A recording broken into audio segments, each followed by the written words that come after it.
What bugs was Oh, I gotta do this all over again. Thank you very much. I appreciate it.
Horrible.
I'm gonna puke. Hey, this worked.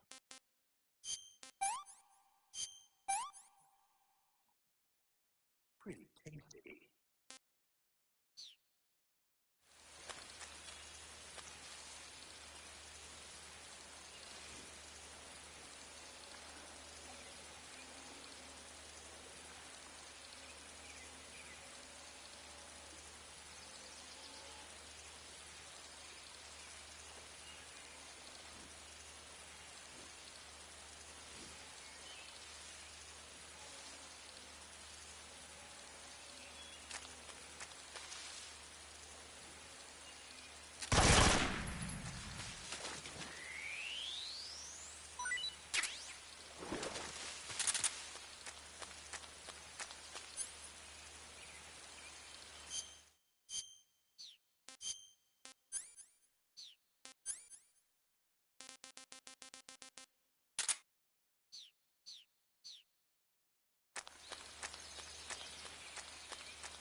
take another life.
Ah, you're here at last.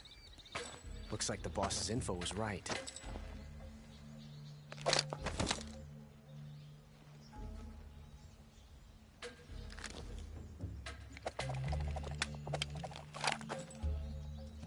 Twice now you've made me taste bitter defeat.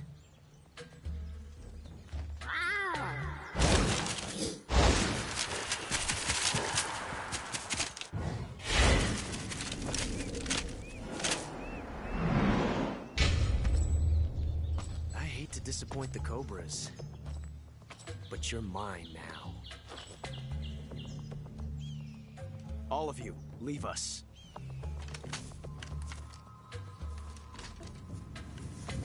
It's just you and me. No one to get in our way. Ocelots are proud creatures.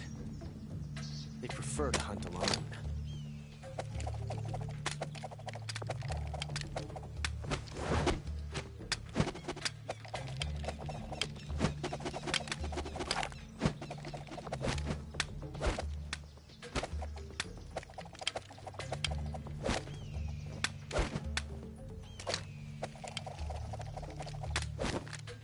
Shots.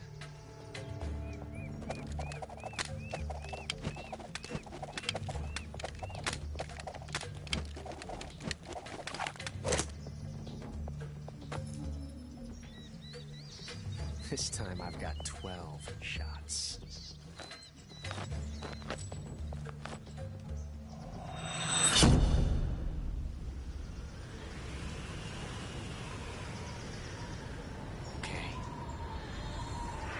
Draw!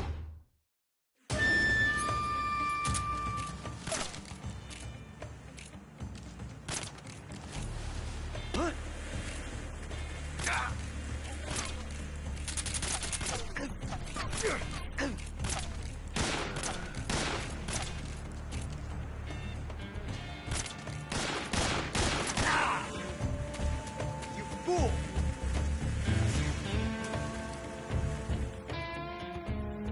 Shoot! Get out of here!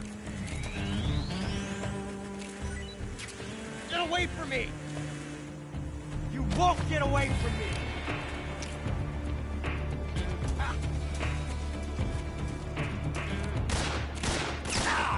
Not bad, eh?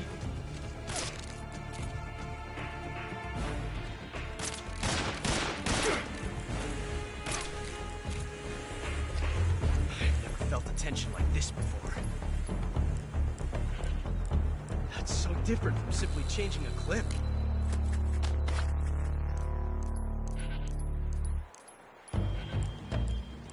This reload time is exhilarating.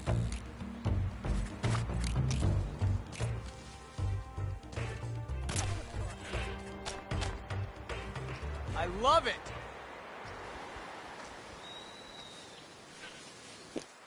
Stay in first-person view long enough to do a quick draw duel with him.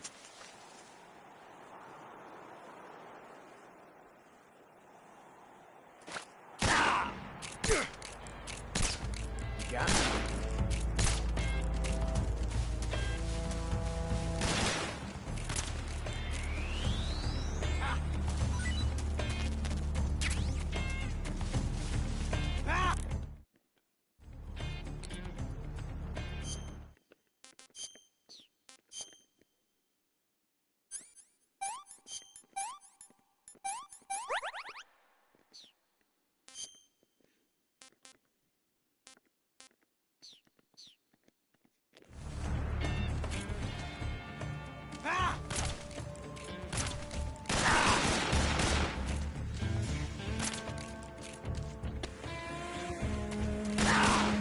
You're all talk, huh? I've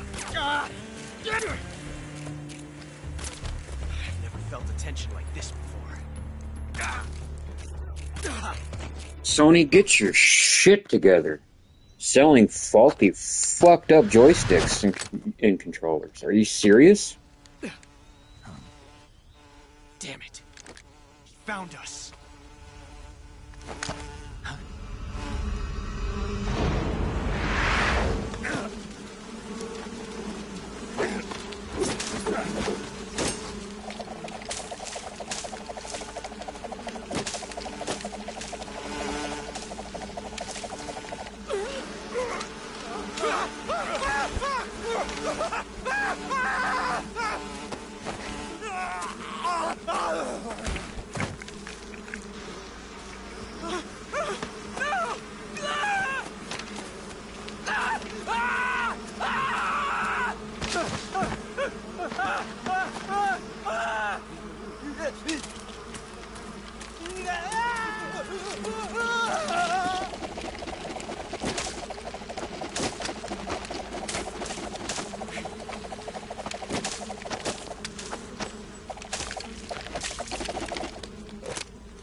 We'll meet again.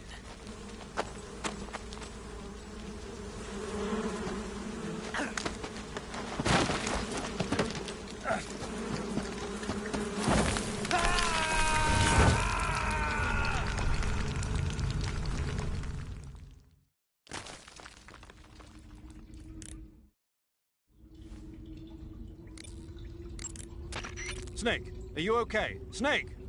Major. Snake. Are you all right? You're not hurt? No.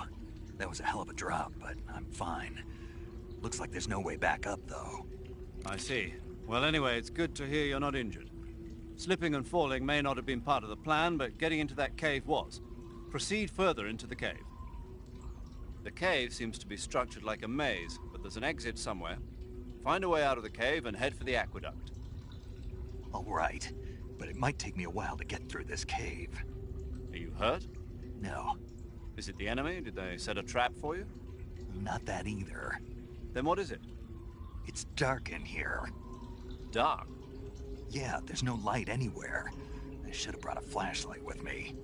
So what you're saying is that it's going to take you a while because you don't have a flashlight. Right.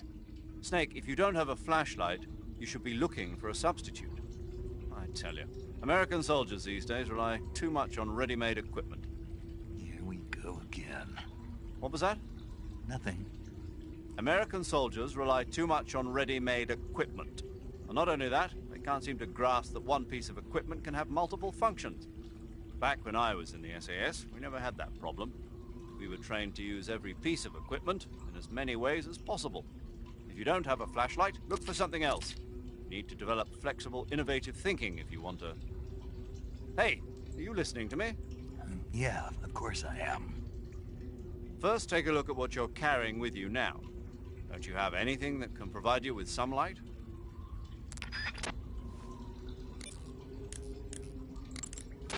Snake, are you all right? Yeah, just barely. What the hell were all those hornets? Most likely that was the pain, one of the cobras. I figured as much. Are they tracking me? I don't know. The cobras only take orders from the boss. Not even Volgin knows what they're really up to, so I don't know anything about them either. No kidding. I'll try and dig up as much as I can about them. You just focus on moving ahead. Go to the end of the cave and you'll come out in an aqueduct overgrown with mangroves. This leads to the Ponizovye swamp. And Snake, be careful. That cave... Is pitch dark inside. Good. I did remember to tell you then. If it's completely dark and you need a light, try using a torch. I heard there's some emergency torches stored somewhere in that cave. Torches. Got it. So where are they? Huh? Where are the torches? How should I know? Go find them yourself.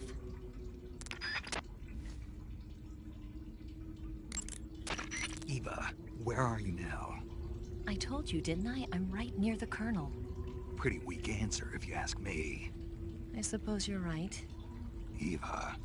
Snake, I'm under orders to cooperate with you, but that doesn't mean I have to tell you everything I know.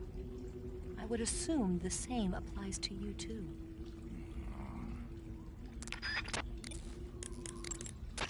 Yo! You're Snake, aren't you? And you're Sigint? None other.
take another bite.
Can't complain.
I want some more.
are the sons of the boss!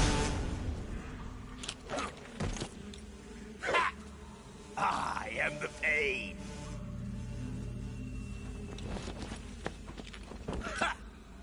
I will guide you to a world of anguish beyond your imagination!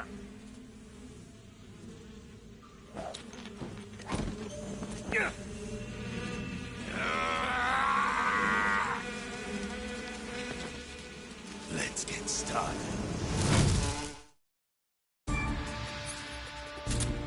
Attack!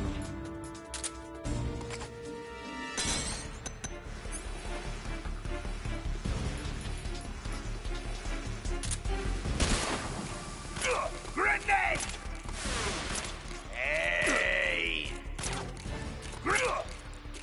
Of my brothers!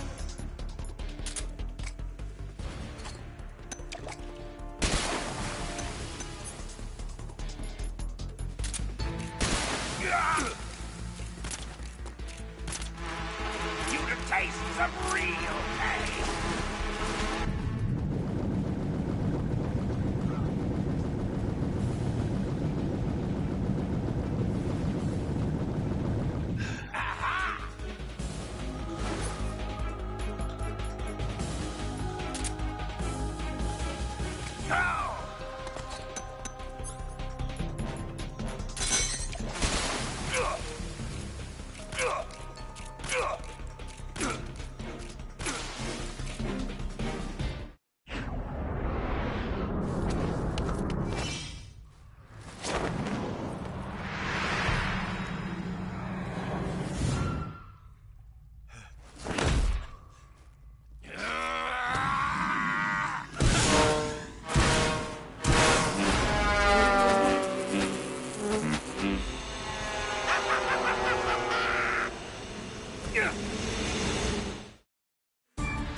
The exit from the cave should be toward the back.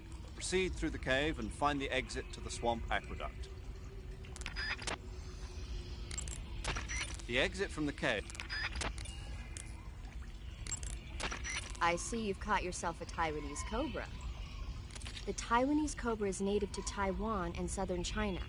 It's quite vicious and carries a potent neurotoxin in its fangs. Be careful. If it bites you, go into the survival viewer immediately and use the cure option to inject yourself with serum. Wow, you caught a coral snake. The coral snake is a venomous snake that originally hails from the Americas. Its venom is a very potent neurotoxin, so don't let it bite you. If you do get bitten, go into the survival viewer right away and use Cure to neutralize the poison with a serum injection. The colorful red and black patterns on the coral snake are a warning sign. Apparently, the bright flashy colors and pattern let other animals know that it carries a deadly poison that keeps them from attacking. There are many animals that mimic the colors of known poisonous animals as a defense. See, by mimicking other poisonous creatures, they increase their chances of survival. There is another non-poisonous snake called the milk snake that borrows its coloring from the coral snake. Uh-huh. You're not even listening, are you? No. I see you've caught a a milk snake. The milk snake closely resembles the coral snake, but it's actually not venomous. Even so, you'll still take damage if it bites you, so don't get too close. So is there a way to tell the difference between a milk snake and a coral snake? It's pretty difficult. They really do look almost exactly alike. I guess if I had to pick something, I'd say it's that the milk snake is much less aggressive. Okay. Ah, I just thought of a better way. You're going to love this. What? Eat it. Eat it? Yeah. The guide says milk snakes don't taste very good. Yeah, I know. But if I've already caught and eaten it, what does it matter which kind of snake it was? It doesn't, does it? Shoot, I thought I had a good idea.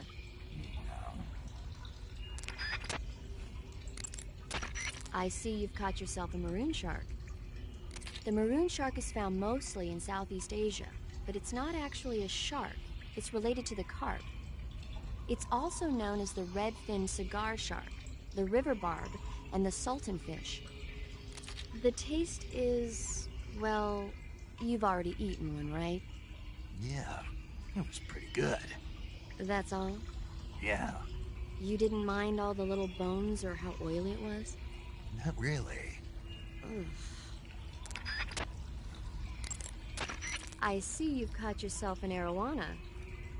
The arowana is an ancient fish that lives in tropical freshwater areas. Because of its large size, I don't think you'll be able to capture one alive. Ancient fish like the arowana are living fossils. They've hardly changed their form since the Devonian and Jurassic periods. Other ancient fish besides the arowana include the coelacanth, the starlet, and the knifefish. Almost all organisms on Earth have evolved in various shapes and forms, but these fish have kept the same form for hundreds of millions of years. Baffling, isn't it? Sure. Well, I can see you're not interested. Not at all. I love ancient fish. Why? They taste pretty good.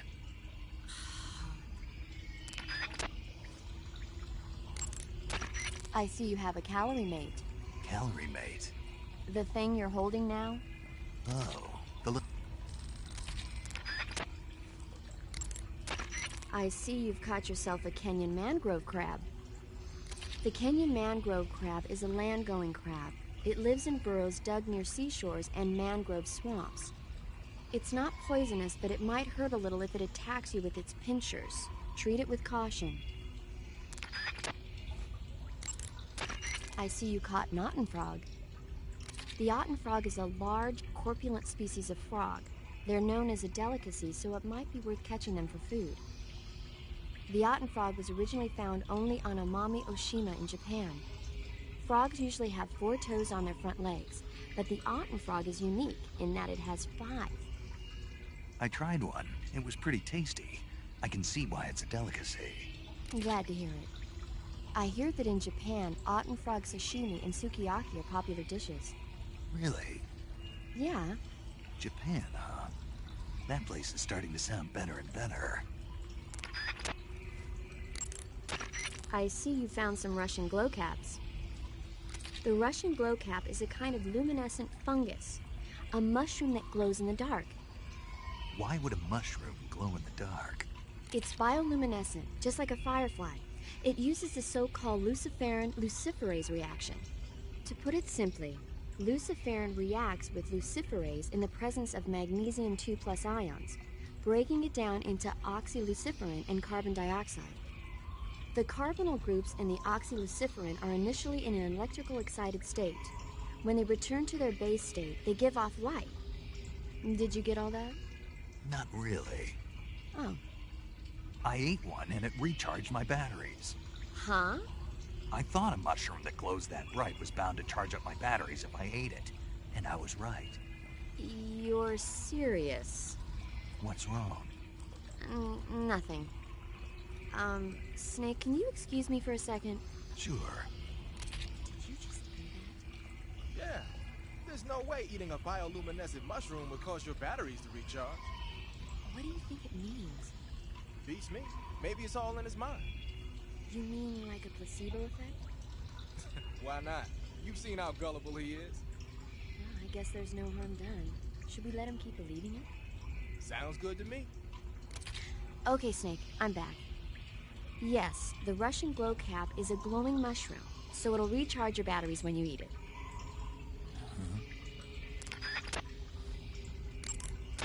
I see you've got yourself a ration.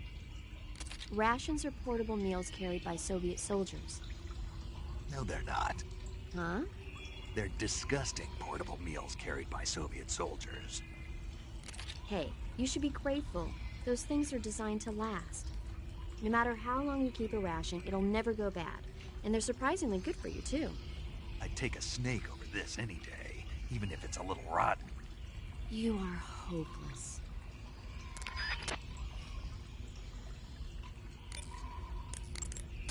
Sounds like the Cobra unit's the Davy Aha! You're using the easy gun. Yeah. What is this gun, anyway? I've never seen anything like it. Of course you haven't. It's a noise-suppressed tranquilizer gun I designed especially for Fox. A noise-suppressed tranquilizer gun? But it doesn't have a... It doesn't need a suppressor. What do you mean? The noise-suppressing mechanism is built into the tranquilizer rounds themselves. The inside of the powder case contains a tiny piston. It's set up so that when the firing gas pushes the piston pushes the bullet out of the chamber. The firing gas is sealed within the chamber by the piston, preventing it from escaping outside. That's why there's no sound when it fires. Fascinating. While I was at it, I also fitted it with an experimental laser sight. That ought to give you a good aim even when you're shooting from the hip. And just having the easy gun equipped makes it tougher for your camo index to drop. Wow. And it'll help you recover your stamina. Nice. On top of all that, it looks just like a Liberator. A what? A Liberator. We supplied them to the resistance in Europe during World War II. They look alike, don't they? Yeah. To be honest, that's the part I had the most trouble with. Getting the feature I just mentioned to work in a gun of that size and shape wasn't easy. But why? Why what? Why'd you go to all the trouble of making it look like a Liberator? 'Cause it looks cool, man. Why do you think?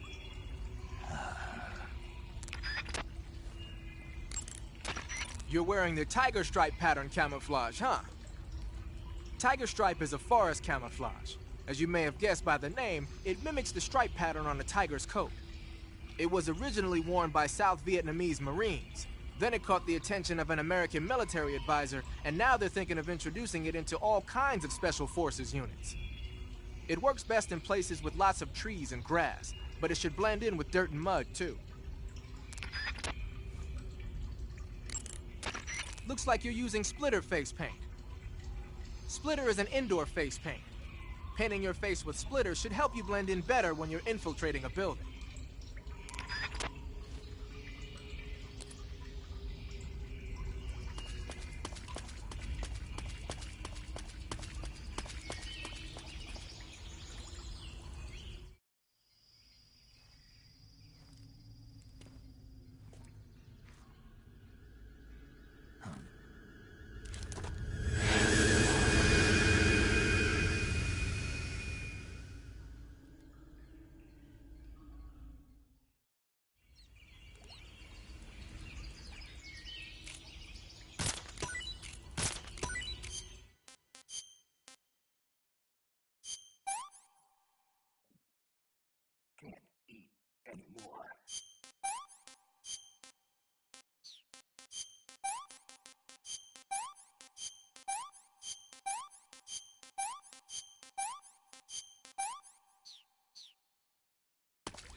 I see you've caught a Thai cobra. The Thai cobra is a large venomous snake that carries an extremely potent neurotoxin. Be careful not to get bitten. If you do get bitten, go into the survival viewer right away and use Cure to give yourself a serum injection. The Thai cobra originally comes from Indochina, Thailand, and southern China. The ones in that area were probably imported as pets and research subjects before they escaped and turned feral. Not as food? Come again? They weren't imported as food. They're not for eating. Why not? They taste pretty good. I see you've caught a vampire bat. The vampire bat bites its victims and sucks their blood. Got it. Speaking of bats... Just save it. Huh? I know you're gonna talk about vampire movies. Attack of the Vampire Donuts, or Dracula versus the Space Hippos, or something like that. Actually, I was going to say that bats are known to use supersonic waves to sense their surroundings. Oh. Bats use supersonic waves to sense their surroundings, so you might be able to keep them away by blasting them with a special kind of sound wave. Alternatively, you could try equipping a torch and waving it around with the CQC button. Snake, do you hate vampire movies? What? Just now, you sounded like you really hated them. I did? Yeah, Oh. Well, no one really likes them, do they? some people do. Like you. Yeah, they're fascinating, you know? Like the movie Dracula... Don't say it. Why not? Just don't. Are you afraid? What? You're afraid of vampires, aren't you? Don't be ridiculous. But... Listen, there are no such things as vampires. They're just a stupid, made-up legend. And if they do seem real sometimes. well, sure. You think I'd be afraid of something like that? No. Exactly. Right. I'm not afraid of vampires. Uh-huh. It's just that whenever somebody starts talking about vampires, I end up dreaming about them that night, and I don't need that right now. That's all. Okay.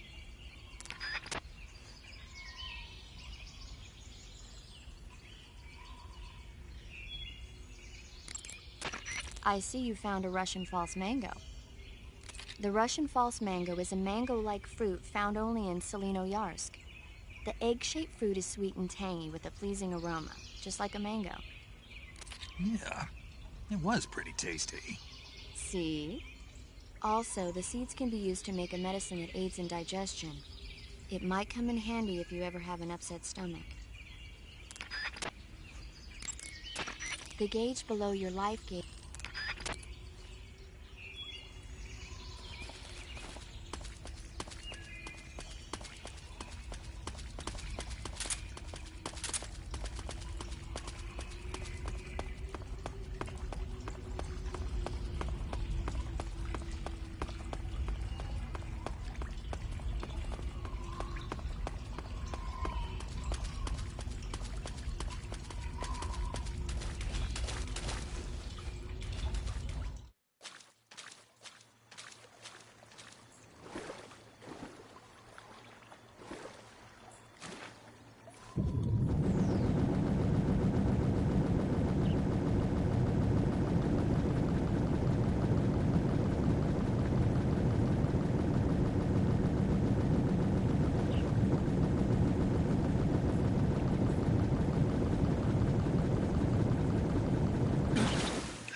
Get your hands off me.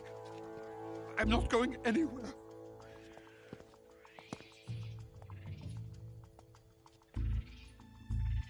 Really now? How many times must I tell you?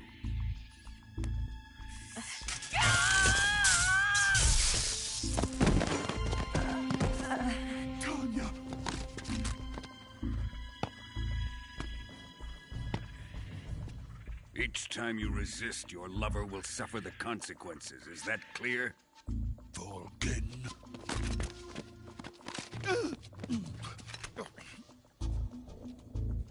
Damn you!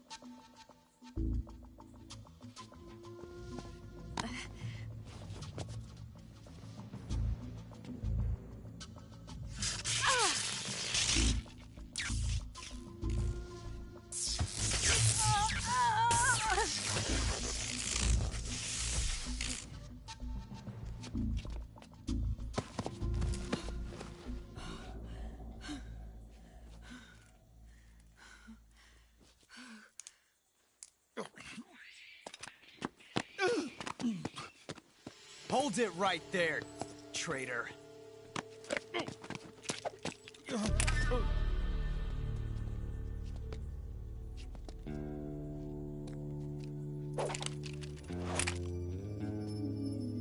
Let's find out just how lucky you are. Watch closely.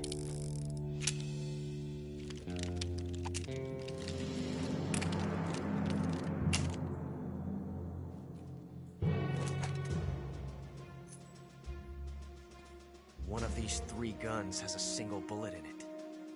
I'm going to pull the trigger 6 times in a row. Are you ready? Huh.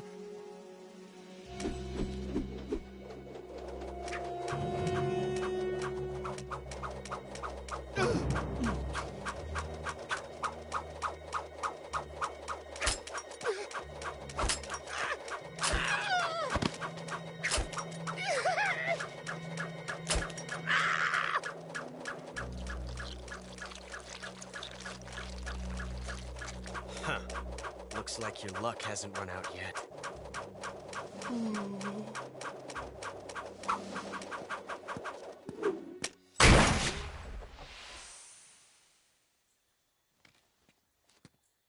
There's no such thing as luck on the battlefield.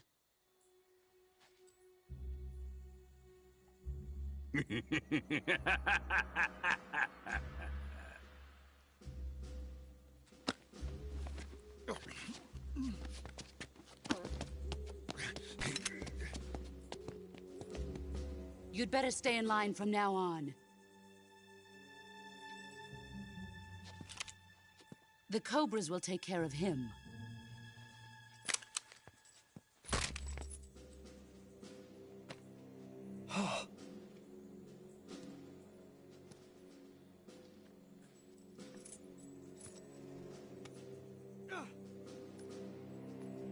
Has the CIA dog been disposed of yet? The pain is dead. What?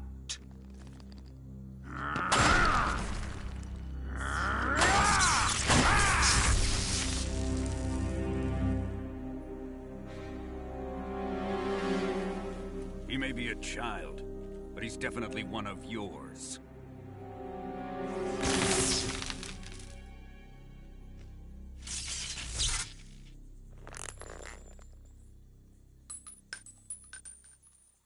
I fear Khrushchev may have a hand in this. We have no time to lose. You must eliminate him before the final test.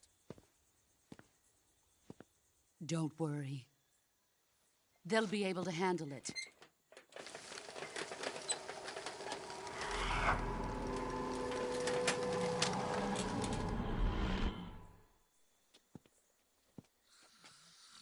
I'm leaving him to you, the field.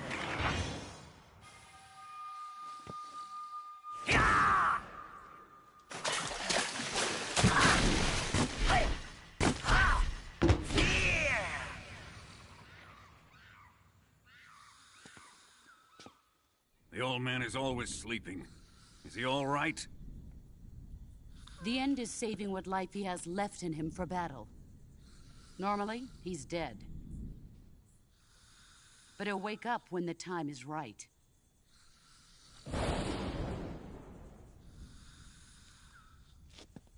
And when he does, it will be the end for the boy. No.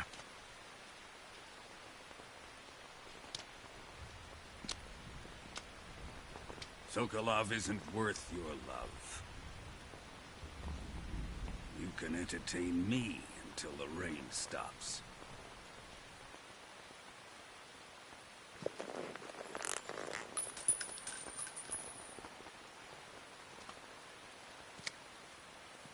Kuwabara. Kuwabara.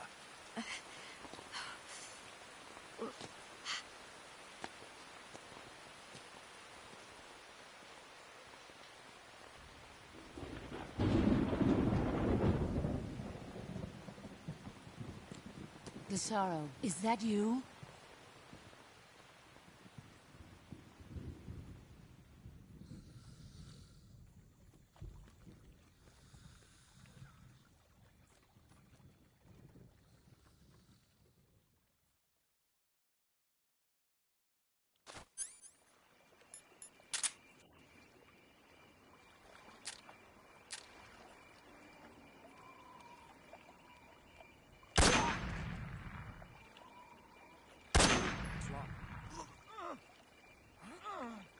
What's wrong?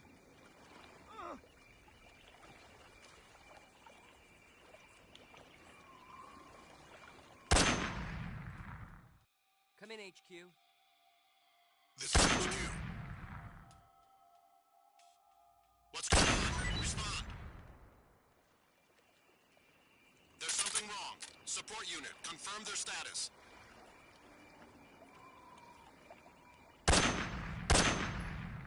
What happened? What's wrong? Huh?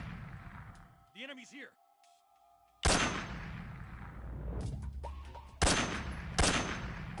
Where's the enemy?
I see you've caught yourself a big-eye treveling. The big-eye trevally is a type of mackerel. The adult fish lives around coral reefs, but the young can be found in freshwater areas such as estuaries and rivers.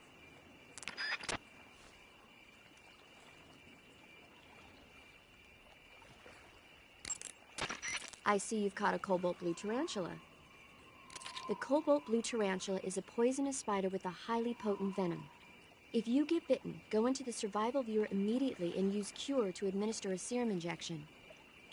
There are many different varieties of tarantulas. The cobalt blue is part of a group called earth tigers. They build their nests mainly underground and are highly aggressive. Their diet consists of not only insects, but also mice and even snakes. By the way, Snake. What? You know the Ocelot unit commander? Ocelot? Yeah, that's not his real name, is it? I wouldn't think so. Is it a code name? You mean like Snake? Yeah. Maybe. Why? Is that strange? No, I was just wondering why he's called Ocelot. Why's that? Well, I looked it up, and it turns out the ocelot is a wild cat whose habitat stretches from the southern U.S. down to northern Argentina. They live in a variety of different environments, from tropical rainforests to savannas. The biggest ones can grow up to 1 meter in length. They're normally solitary creatures, and their diet consists mainly of small animals and fish. During the day, they sleep up in the trees, but at night... Yeah, paramedic. Oh, right. So, the ocelot is an animal that lives on the American continent. But then I wondered, why would a Soviet officer be using the name of an American wildcat? Good question. Maybe it's because he's fast and agile like an ocelot. Yeah, maybe you're right. But why'd you go to all the trouble of looking it up? Because I was curious. Was it helpful? Sure.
Who's that?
Sokolov is inside the lab.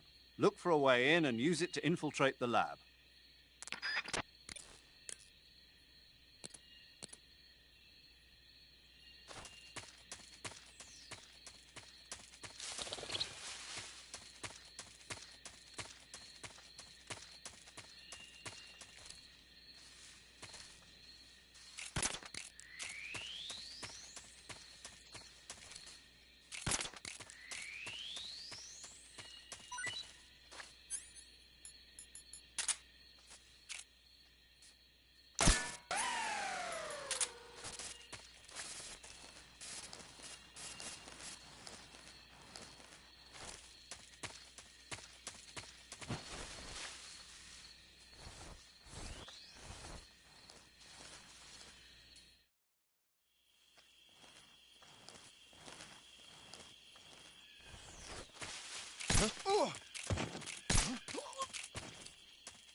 Kojima knew exactly what he was doing with these pictures.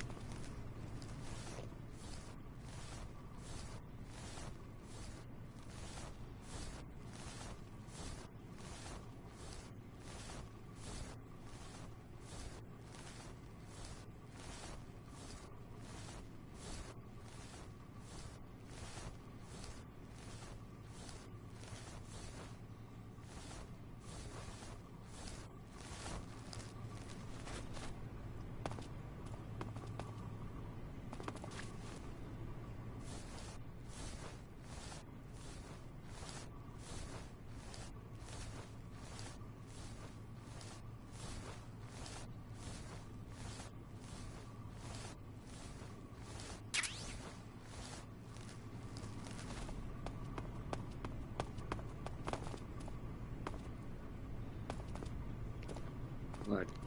Fucking sick drift. Dusty, what's up? Here, I'll show you why Kojima knew exactly what he was doing.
I knew Big Boss was a gooner.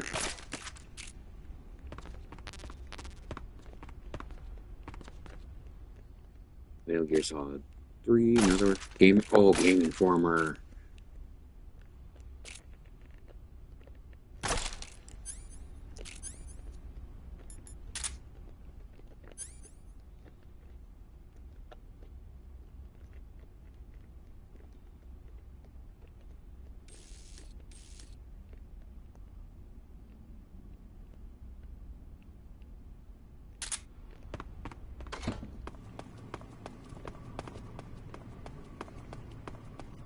Yeah, he definitely made Big Boss into a joke. Well, he had his own little fun by putting those things in there.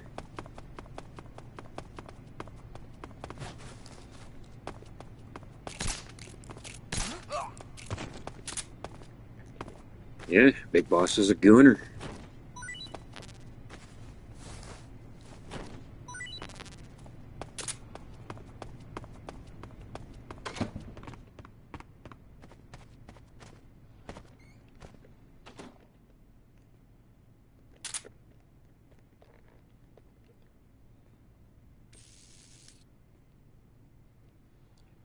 Metal Gear Solid 3, Subsistence. That was before it was even released.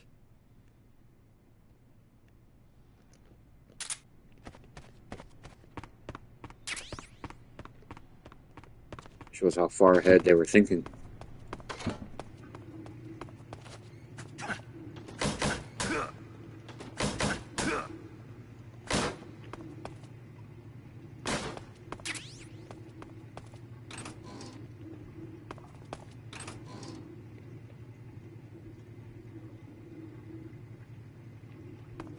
Yeah, I know, right?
that.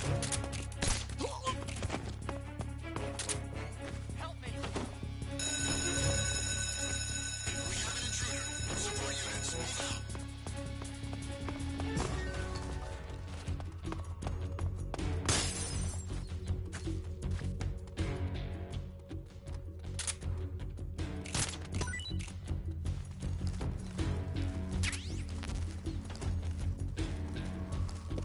They didn't have to. It was an unintentional thing.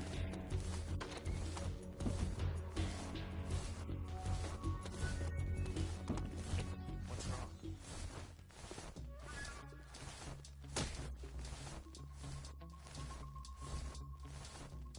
What's wrong? I'm glad I still remember where all of the camels are.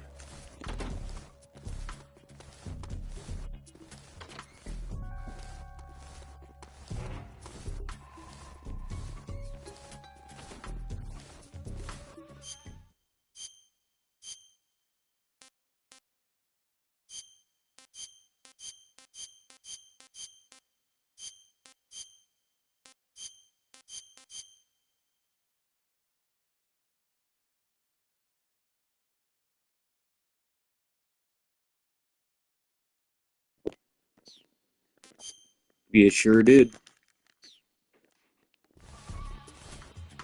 Back in Metal Gear 2, Solid Snake. Not Snake's Revenge. That's not canon at all.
Yeah, alright. I might regret it, might not.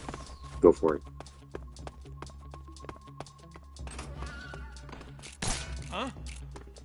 The enemy's here. What's wrong?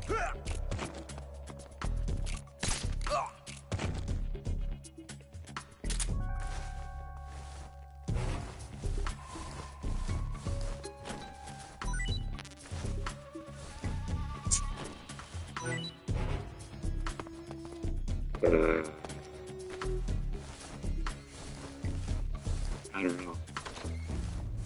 Damn.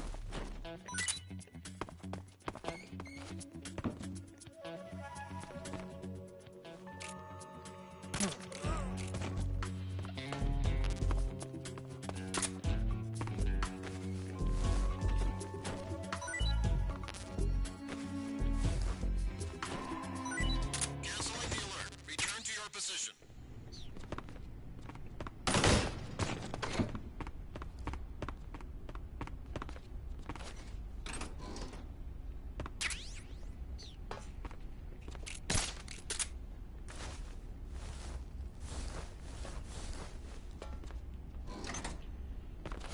God, I feel like a elementary school bully. I just shoved him in a locker.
If you're looking for Sokolov, he's not here anymore.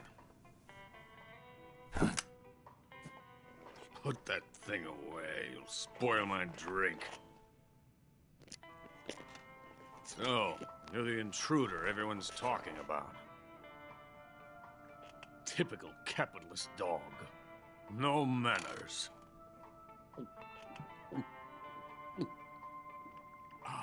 And who are you?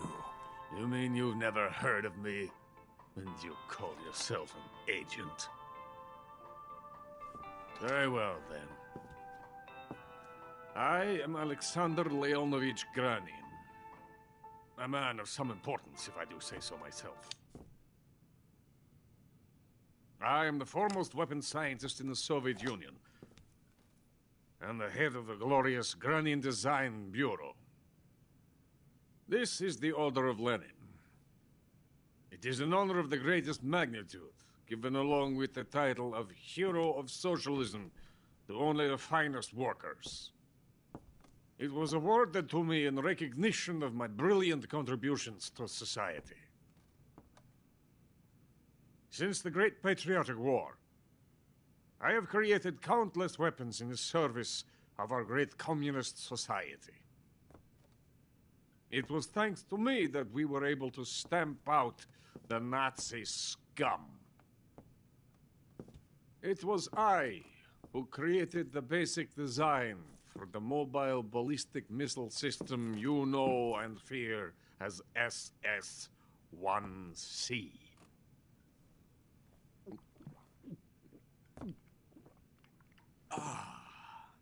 You're crocked, aren't you?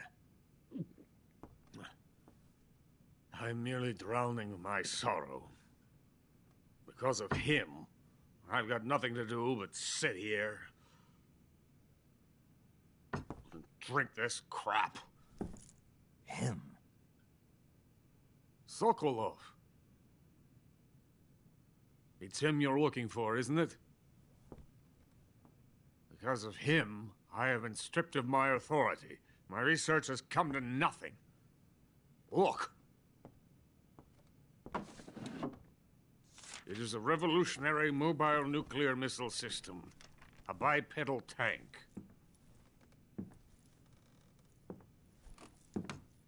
A bipedal tank?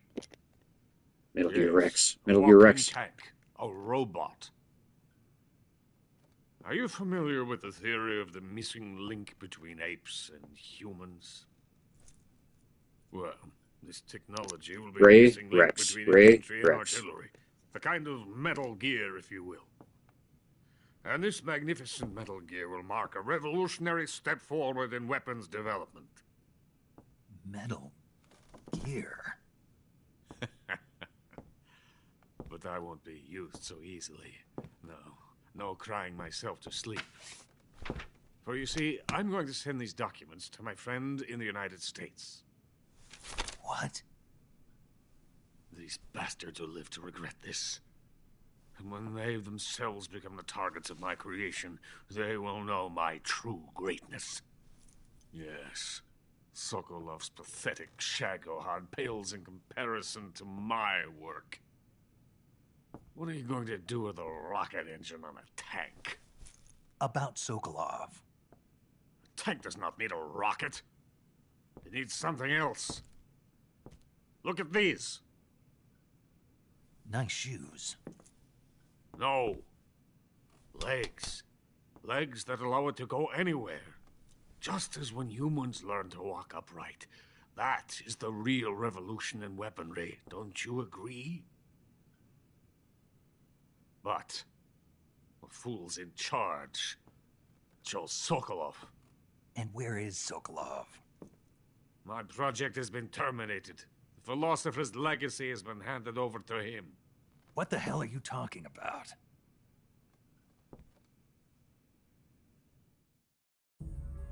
The philosopher's legacy.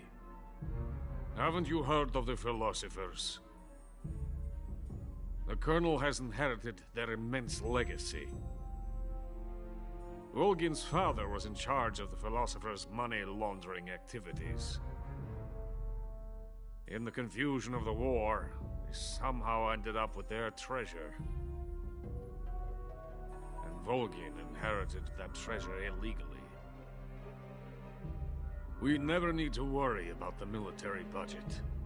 The development costs at our facility are all paid out of the Colonel's deep pockets. The weapons born here will be the genes for creating an entirely new form of warfare. The funding for my research came out of that legacy. Came out of it. Now, my money, my men, all have been diverted to the Shagohod project. Tomorrow they will be conducting the final test, while Sokolov is making the final preparations in the weapons factory at Volgin's main base, the great fortress of Grozny Grad. Here I am, playing host to an enemy spy and drinking myself into a stupor. That's where they moved Sokolov? Yes. And the Shagohod is there too? Of course. Hey!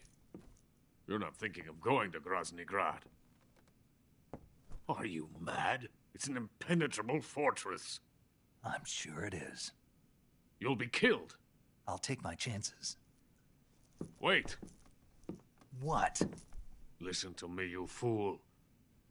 I want to help you. Help me? To thank you for your compliment. What compliment? My shoes. Tatiana gave them to me. I wanted to thank you for complimenting me on them. I'll tell you how to get into the fortress. In return, I ask only that you get that idiot out of there and destroy the Shagohod. There is an underground tunnel that runs around the perimeter of the fortress. You should be able to use it to sneak into the base.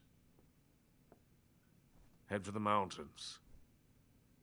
The entrance to the tunnel is located there. Take this.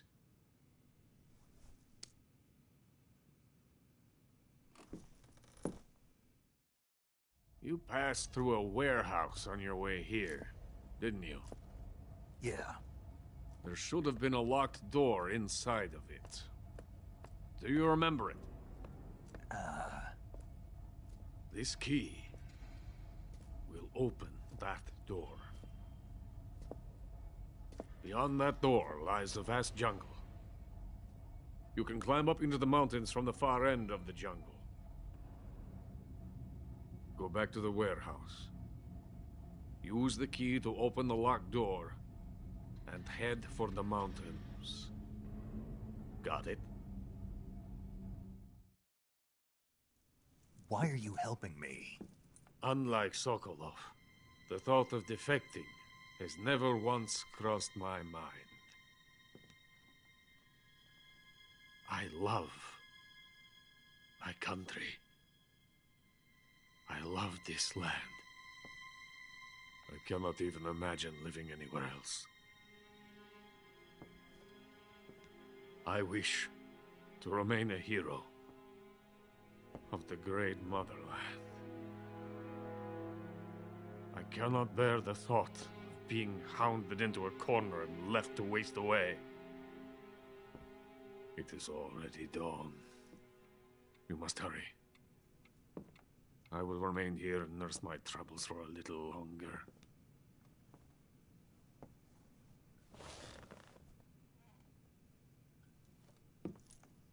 To capitalism!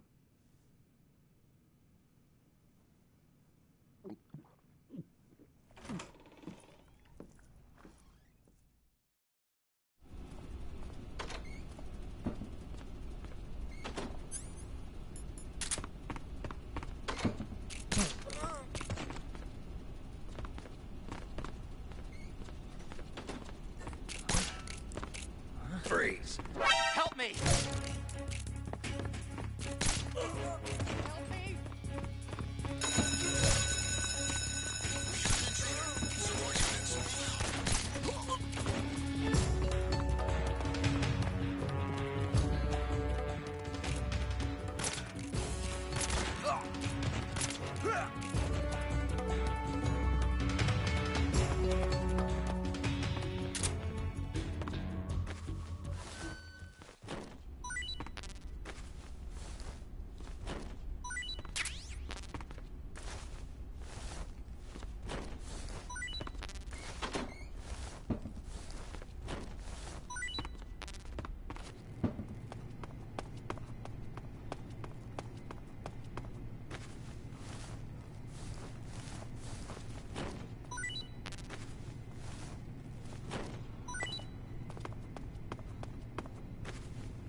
Ah, you found some lockers.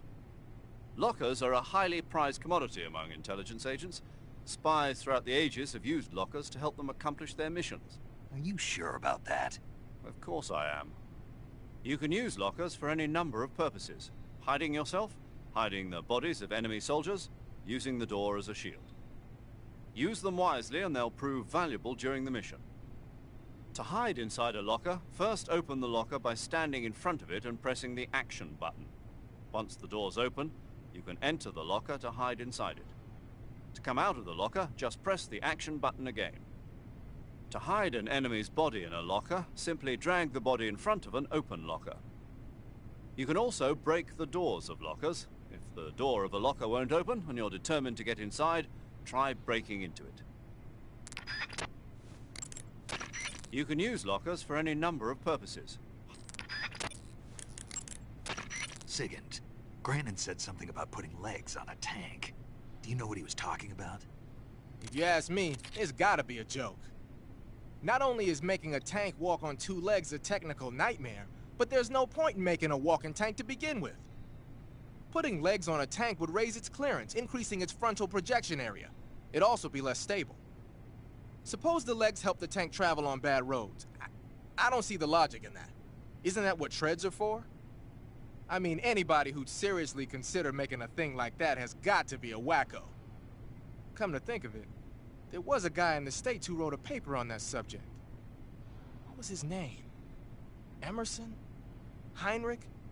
Something like that. I don't really remember. Of course, no one took that seriously. Sigint, Grannon was saying that Sokolov's research project was a tank fitted with rockets. Uh-huh. Do you have any idea what he meant? Sorry, beats me.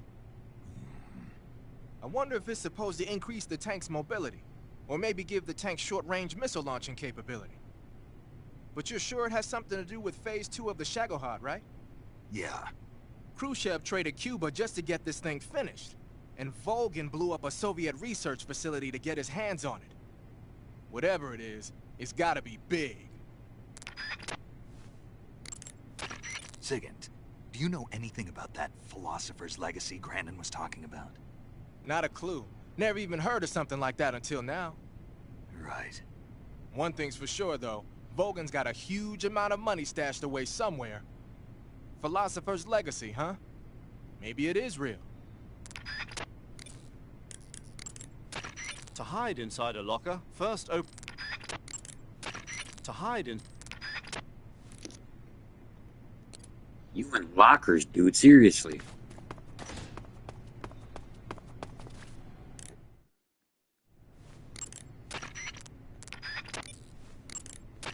Major, Sokolov's already been moved to the fortress.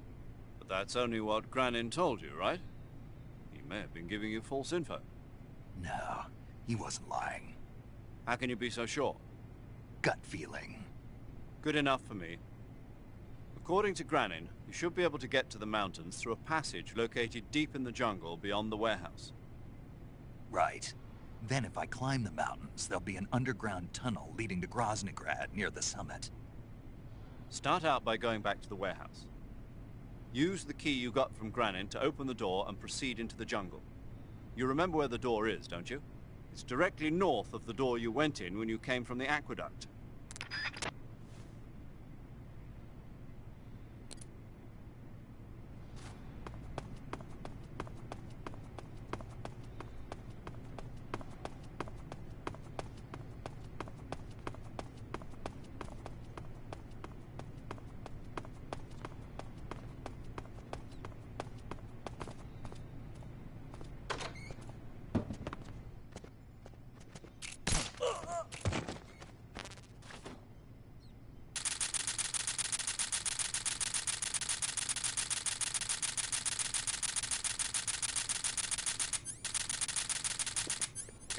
Those devs knew what they were doing. Those sick bastards.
coat is coated in the venom of the Brazilian wandering spider.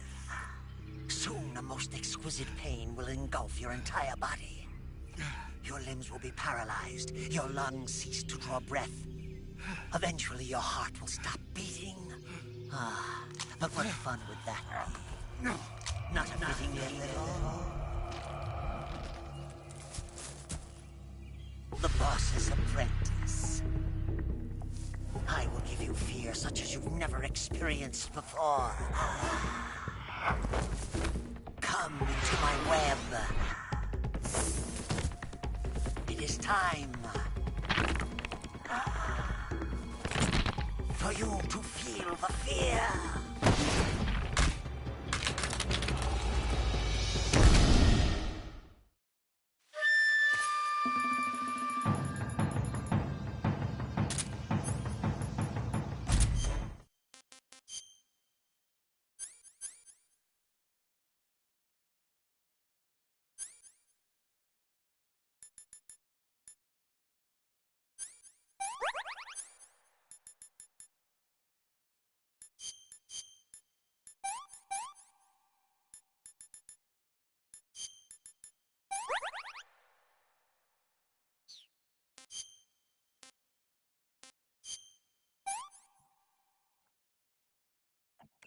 Take another bite.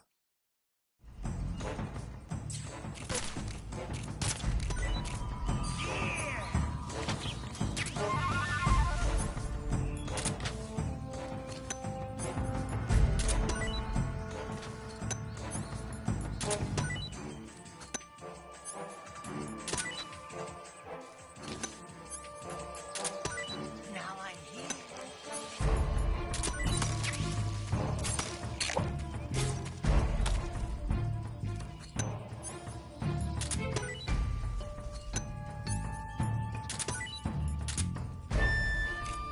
Take fear! Oh. Oh.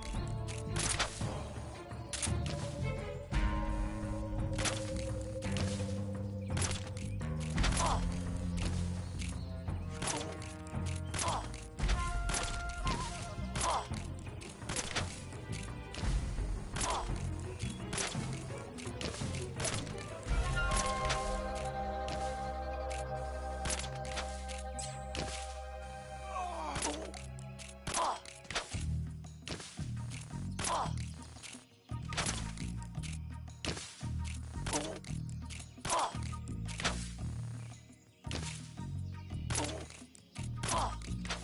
Oh. Oh.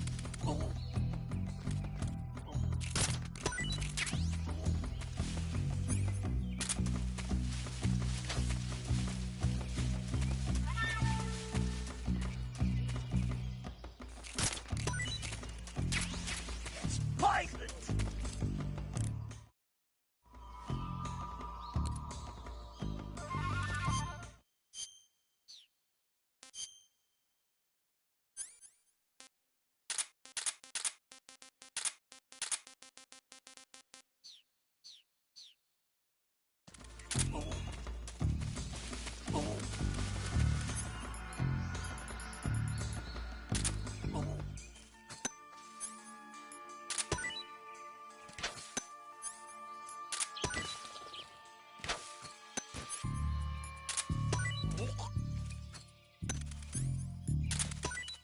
poisoned! Poison!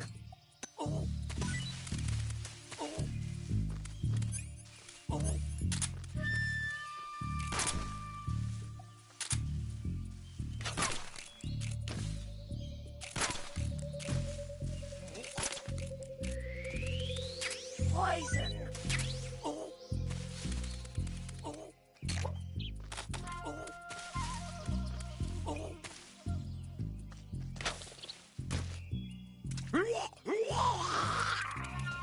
Poison! Ah!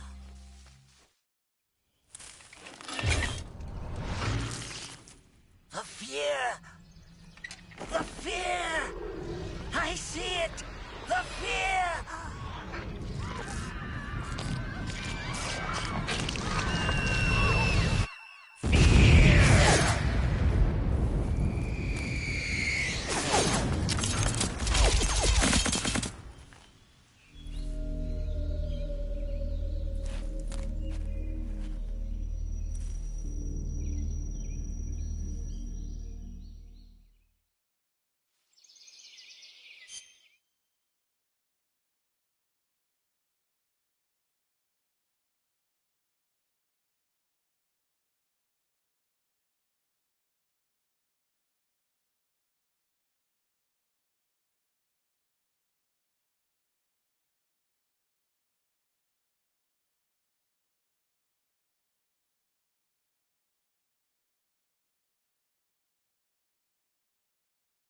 According to Granin, you should be able to get to the mountains through a passage located deep in the jungle beyond the warehouse.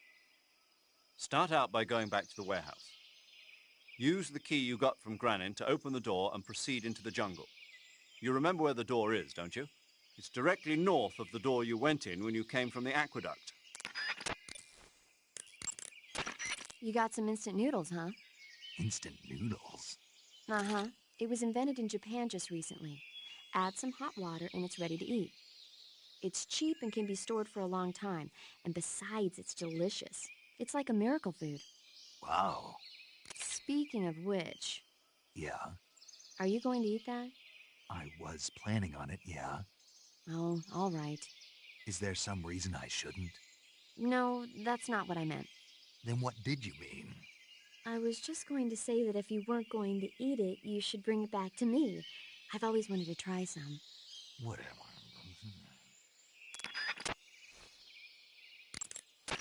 I see you've caught a European rabbit. The European rabbit is said to have come from the Mediterranean region originally, but nowadays they're found all over the world. They've been used since ancient times as a source of food, so it might be worth catching them. Rabbits are known to eat their own excrement. They eat their own? That's right. It's called cecal feces. When the rabbit eats fiber, the fiber is fermented in the rabbit's appendix, or cecum, and turned into a nutritious substance full of vitamins. The rabbit excretes the substance and then eats it again to absorb the nutrients. That's a neat trick. I think I'll give it a try. Snake, rabbits and humans don't work the... I'm just kidding. You really thought I was going to eat it? A little, yeah. Even I wouldn't do that. I guess not. But how did those seagull feces taste? What? I'm just kidding. Oh. I see you found a spatza. Spatza. Spatza? Right. Interesting name.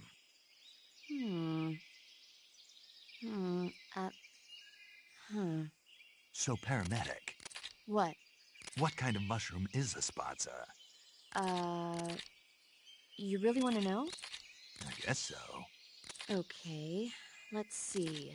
The spatza... Yeah? It's gray. And it grows on the ground. Yeah, and? That's all. That's all? That's all the guide says. Okay, so I don't know that much about it. Why don't you eat one and see?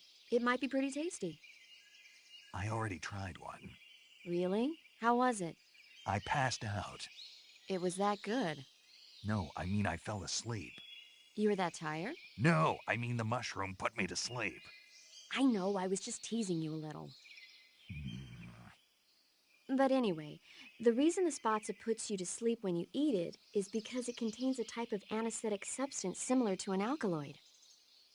I'll bet if you pick one, you could soak it into a handkerchief to create a sleeping drug. Eating a spatza and falling asleep might cause your life and stamina to recover as well. Why don't you find a safe spot and try it out?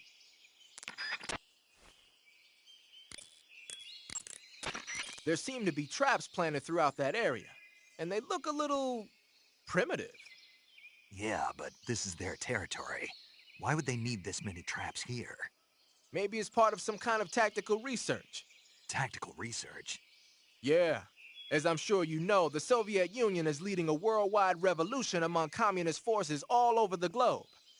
But a lot of the countries involved don't have the necessary funds and industrial technology, so they need tactics that are both effective and economical. That's what they're researching? Yeah, and traps are one of the best ways to do that. I'll bet that place is one of their testing grounds. Clappers, arrows, pendulums, all of these traps are set off by applying force to a rope. Don't touch the ropes and you'll be fine. Use rolling to get over them, or just crawl under them. Either way ought to work. If you do set off a trap and an arrow or a spiked pendulum comes flying your way, you can still dodge it by immediately diving out of the way. Pit traps and snares are camouflaged into the ground to make them harder to detect. But if you look carefully enough, you can see them through the disguise. Try stalking to proceed with extra caution. In any case, if you think there might be traps lying around, keep a close eye on the ground and stay alert.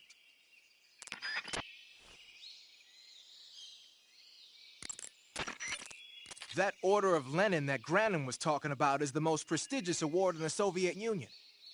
It's given to individuals, organizations, and cities for outstanding achievements in warfare, science, industry, the arts, and various other fields. You could say it's the highest honor the East has to give.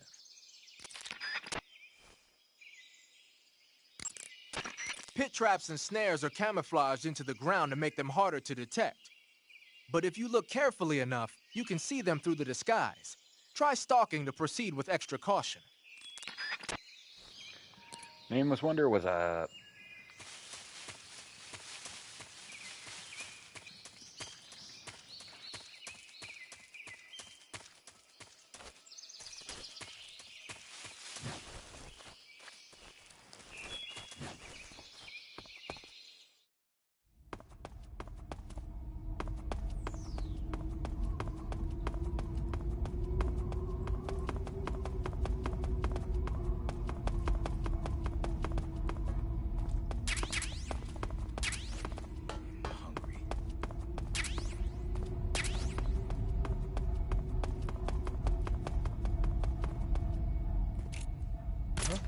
What's wrong?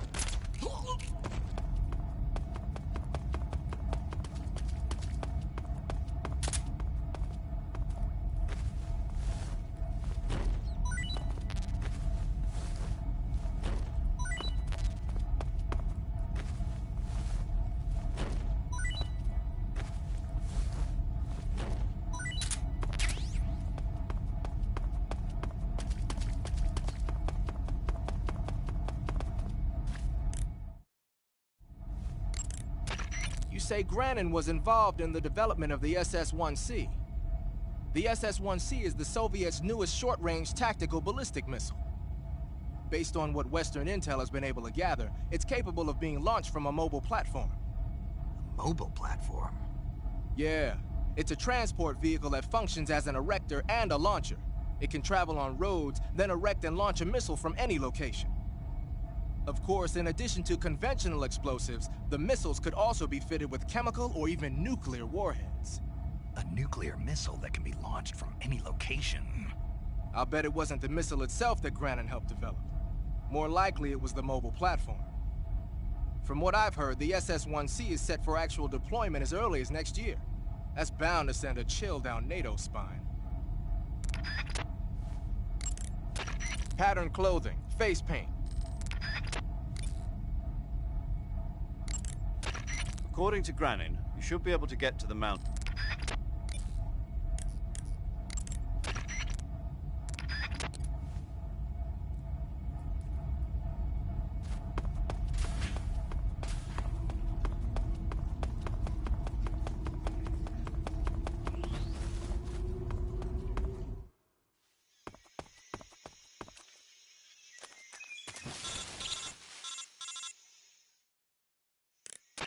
Snake, are you there?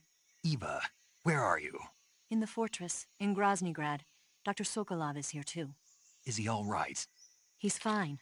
Right now he's busy putting the finishing touches on the Shagohod. Good. That means they haven't killed him. Not yet anyway, but you better hurry. They've already finished the Phase 2 tests. Once the final preparations are complete, they'll have no more use for him. The Colonel won't have any qualms about killing him if he thinks the CIA is closing in.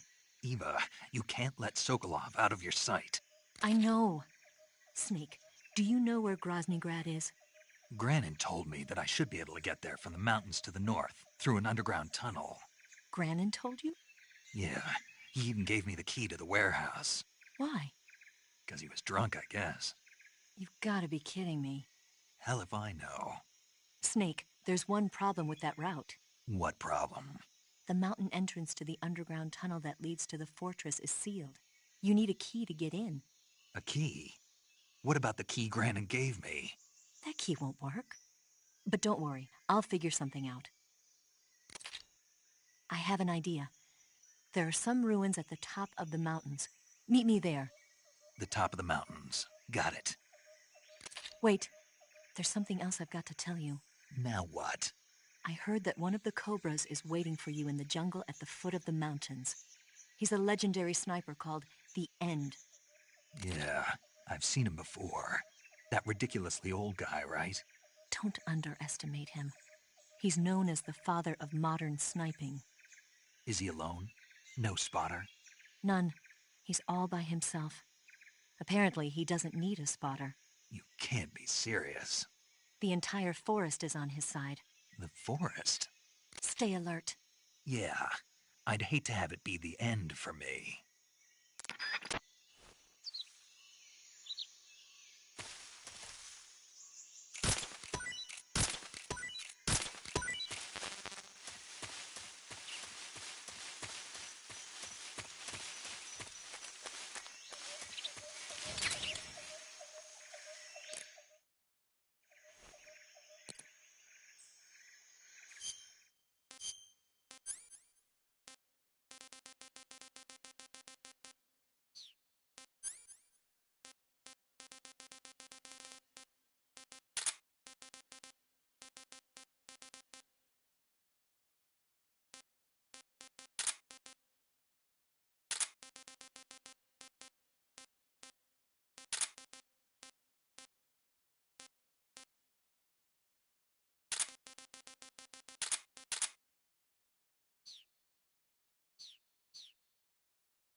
Hopefully I caught the Tsuchinoko.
Okay, in Delta, it's a lot easier to get the Tsuchinoko.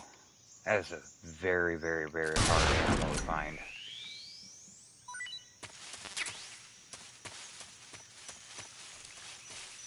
Find melon.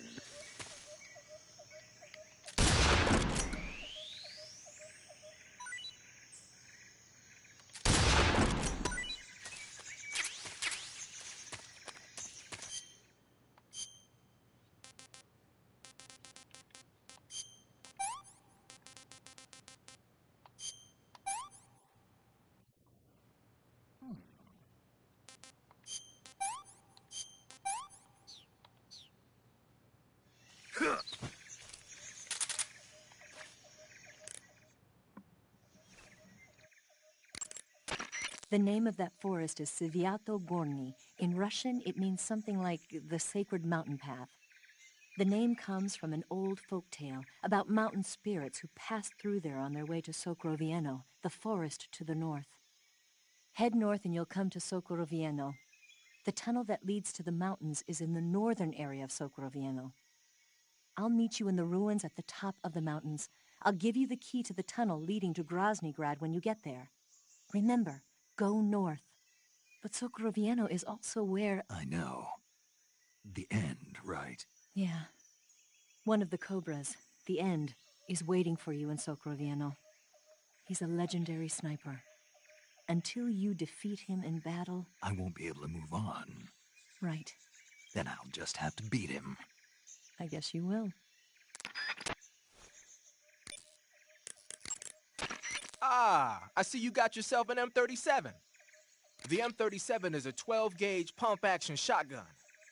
Don't expect any kind of accuracy from a distance, but one blast will send the enemy flying, and it's got some serious firepower, too.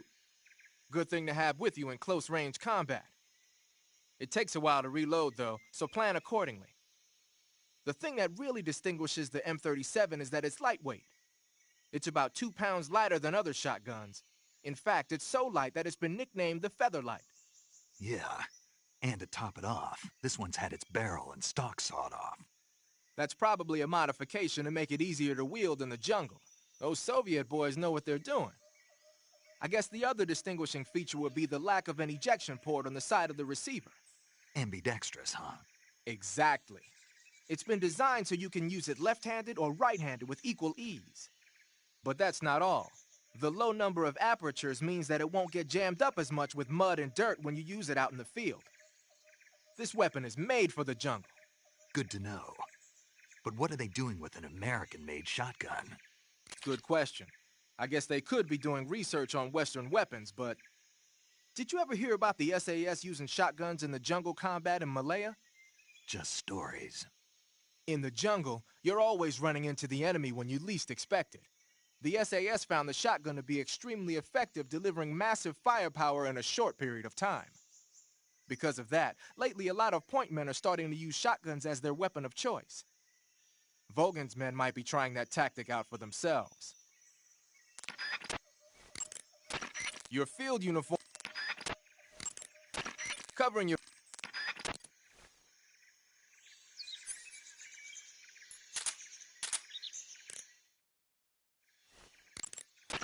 Hey, what's that you've got there?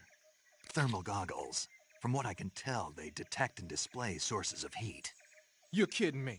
They actually made a passive infrared night vision device small enough to carry around with you? What, is that special or something? Is it special? Here in the West, we've just barely got the technology to install it on aircraft. So that's what that thing is they put on the gunship. But doesn't the Army have something like that for driving vehicles at night? I thought I saw... You mean the ANPAS-5. That's an active infrared night vision device. It fires infrared beams from an infrared projector and uses the reflections to build an image. Those goggles you've got there are completely different. Basically, when you've got those equipped, you'll be able to spot enemy soldiers in the jungle with ease, even if they're camouflaged. They might even help you find traps. But you won't be able to see the terrain as well, so watch your step.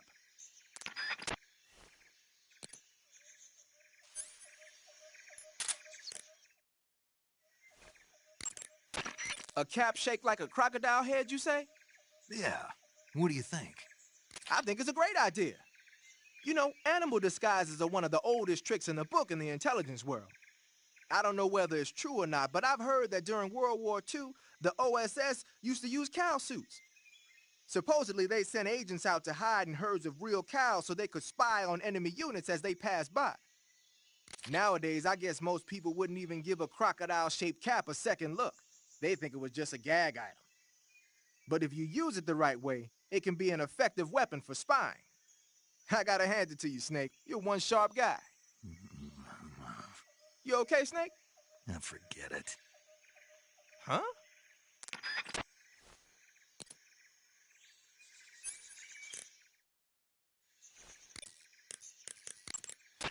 I see you found a vine melon. The vine melon is a kind of melon commonly found in Selino-Yarsk. Like the name says, it's a melon that grows on a vine. The flesh is crisp and delicious. I tried one. It was all right. That's good. The vine melon is full of potassium and carotene, so it's good for you as well. Next time you see a vine, why not check to see if there's a melon growing on it?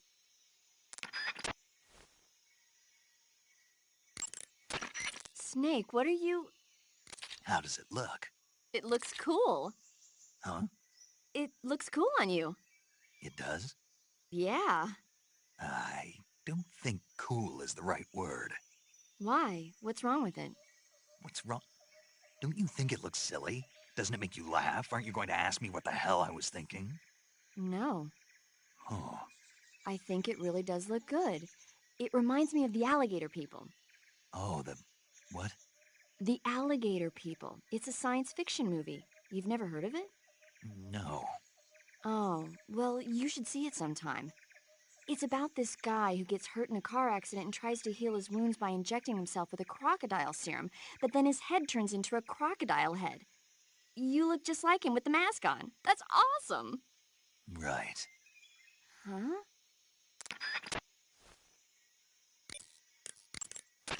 Snake, have you been contacted by Eva? Yeah. She said we'd meet up in the ruins at the top of the mountains. She also said she picked up the key to get into the tunnel that leads to Groznygrad. Good. Hurry to the rendezvous with Eva. Head for the mountains. Proceed north through the woods. There's an entrance to a mine shaft at the far northeast corner.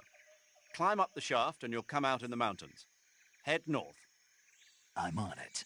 But stay on your toes. Isn't the Cobra unit sniper lying in wait for you? Yeah, the end. But there's no other way. Watch yourself. Your opponent is a legendary sniper. Your fight with the End will likely be a long and grueling one. You should stock up on battle necessities like ammunition and provisions now, while you still can.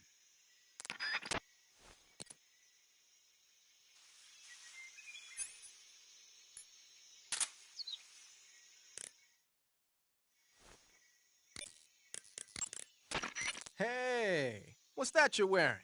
Night vision goggles. This gadget lets me see in the dark by amplifying light and displaying it as images. Amplifying light? That's what it looks like to me. Well, I'll be damned. They're working on something like that here in the States, but so far it's not viable unless it's coupled with an infrared searchlight. And now the Russians have something you can carry with you. Anyway, those goggles should give you a decent visual range, even in dark places. But don't look at anything bright like fire, or it'll get burned into your eyes and you won't be able to see for a while. Be careful.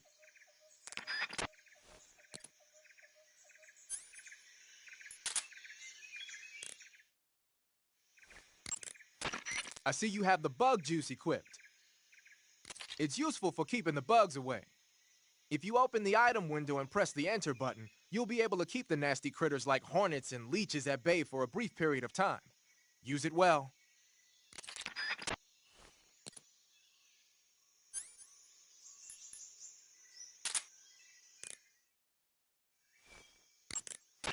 I see you're using the binoculars. Those are high-performance binoculars made especially for the military. They're completely waterproof and are filled with nitrogen gas to prevent lens fog. The eyepiece, objective lenses, and the prism have been coated to reduce glare. They ought to work plenty well even in dark places. And they're even equipped with autofocus and zoom functions. Won't find a better pair of binoculars than that. What are you, a binocular salesman? Hey, I know a good product when I see one, that's all. Huh.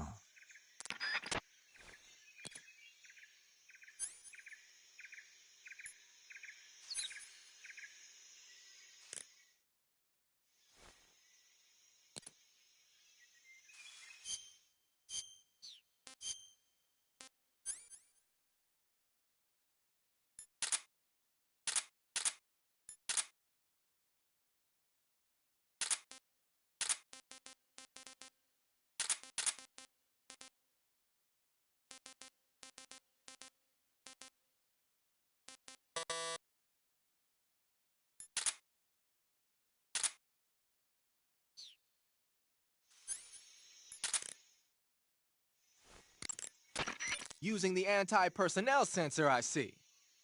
The sensor vibrates when it detects organic reactions from human targets.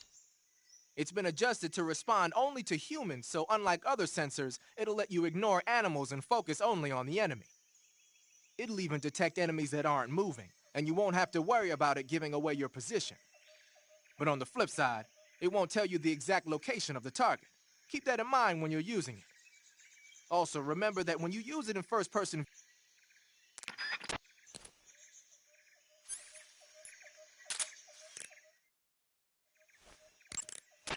using the mine detector, huh?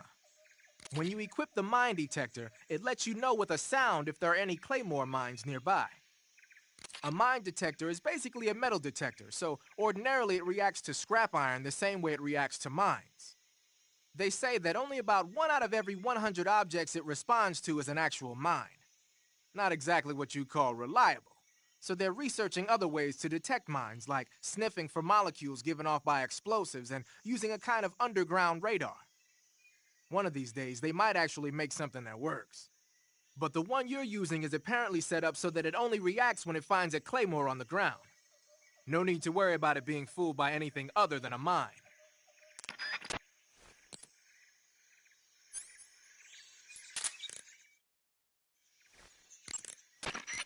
Active sonar sends out a special type of sound wave whenever you press the left stick.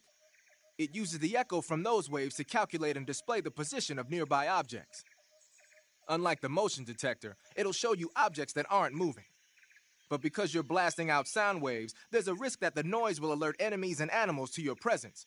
Be careful about when and where you use it.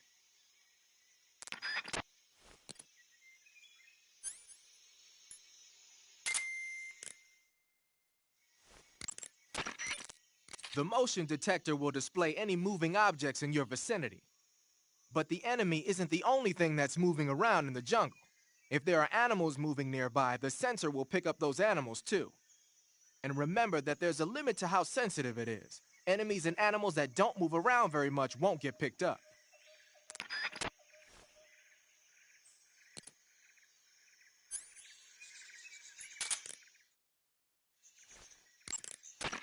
What you got there, Snake? Some kind of drug. The label says pentazamine. Pentazamine? What the hell is that? Beats me. Let's ask paramedic. Yo, paramedic! Yeah? You ever heard of a drug called pentazamine? Yeah, it's an anti-anxiety drug related to benzodiazepine.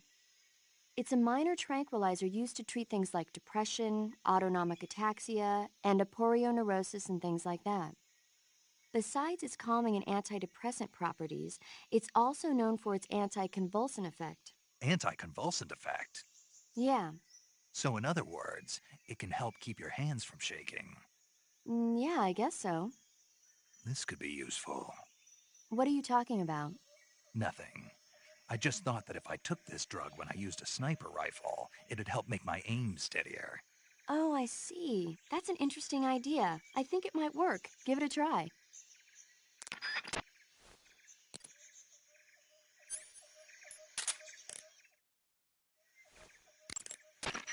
Got some life medicine, huh? Life medicine is a drug recently developed by the Soviet Union for use in battle. The components are still a mystery, but it seems to activate the body's regenerative processes and makes injuries heal faster. Well, open the window and press the enter button to instantly replenish your life. Useful, huh? Huh? What's wrong, Sigan? Never mind.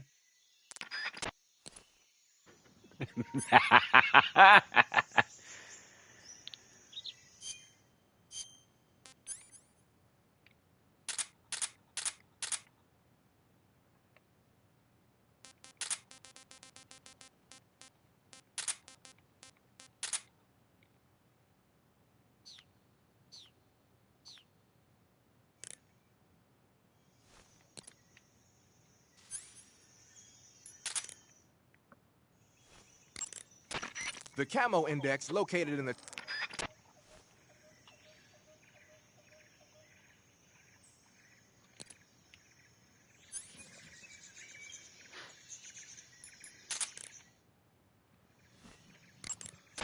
Tell me something, Sigint. What's that? What does Sigint mean, anyway? It's short for Signal Intelligence. Signal intelligence? The part of intelligence that deals with electronic information. Things like intercepting and analyzing electronic communications, determining enemy force strength and positioning from radar emissions and radio chatter. You get the idea. Code breaking is considered part of SIGINT as well. 40 years from now, we'll be in the age of electronic warfare. It won't be long before information replaces firepower as the most valuable commodity on the battlefield. So you're saying they won't need guys like me anymore? Sorry to break it to you, but that's not gonna happen. No matter how advanced our technology gets, there's still no substitute for human beings. Anyway, the Major is a man of foresight. He knew the electronic age was coming, and so he called out to me. And you responded? Well, I didn't have any place else to go. You couldn't find a job? Nope. None of the places where they do this kind of high-tech research would even let me in the door. Why not? I know you've got social problems, but... Come again? Nothing. I mean, someone with your talent ought to be able to...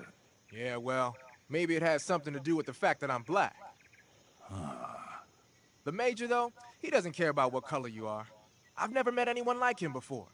He's different, you know? Oh, yeah, I know. I don't think racism's gonna go away even in the 21st century. But I want to work with computers and use them to bring people closer together. In the digital world, it doesn't matter whether you're black or white, American or Russian or whatever. Everybody's going to be the same. That's what I think.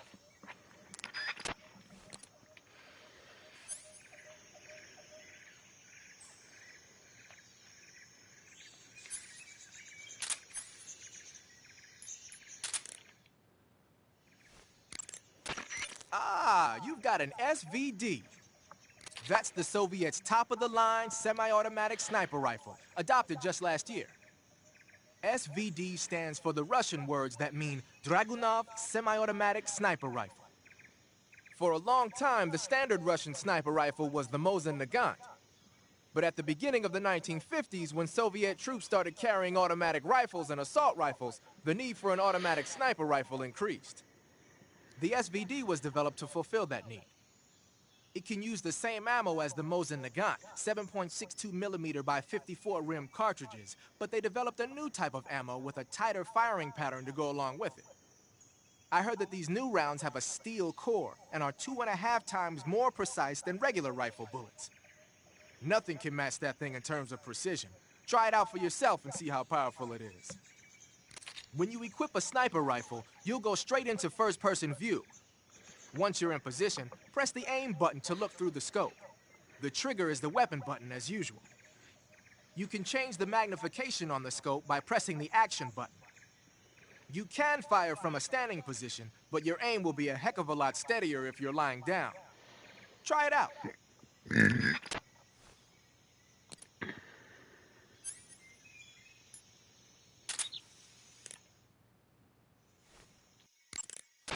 Ah, you're using the survival knife. Yeah, this thing provides me with all the bare essentials I need to survive in the field. Hey, wait. What'd you do with the knife I made you? That was a work of art. It had matches and fish hooks and thread and stuff in the grip. Sorry to have to tell you this, but that thing is useless in a fight. No way. Really? Yeah, when the grip is hollowed out like that, there's not as much space to stabilize the blade. So the joint between the blade and the grip is weaker. That makes it easier to break. I get it. You're right. With your knife, you don't have to worry about it breaking no matter how much you swing it around. So the important thing is durability.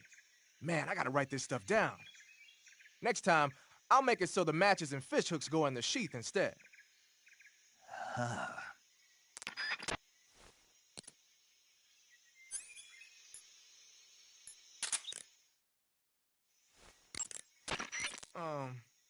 That's a weird grenade you got there.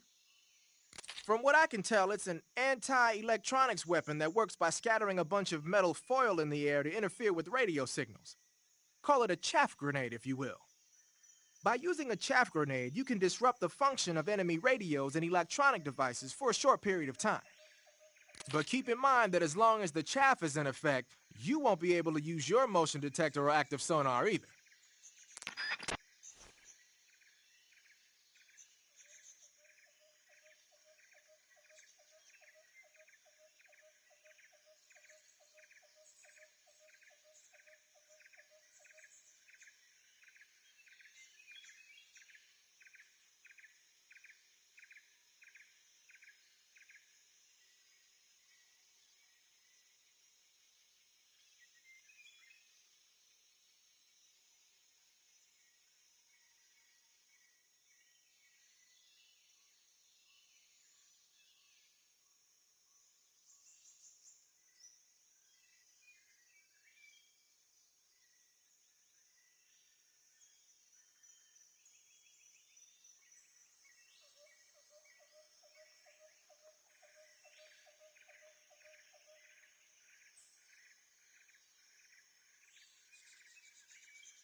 Looks like you've got some TNT.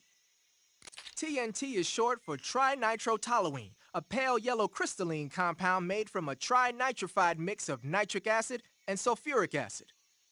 It's used throughout the world as a military explosive.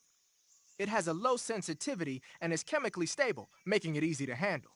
It's also got a low melting point and can easily be shaped by boiling or steaming it. But because the sensitivity is so low, you need a booster to actually get it to explode. No problem. It came with its own remote control detonator. Good. Then all you have to do is press the weapon button to place the TNT, and then press the CQC button to set it off. The map screen in the survival viewer will display the locations where you've planted TNT. Take warning though, the radio signal for the detonator is pretty weak. Don't forget that pressing the CQC button will only set off TNT that's planted in the same area.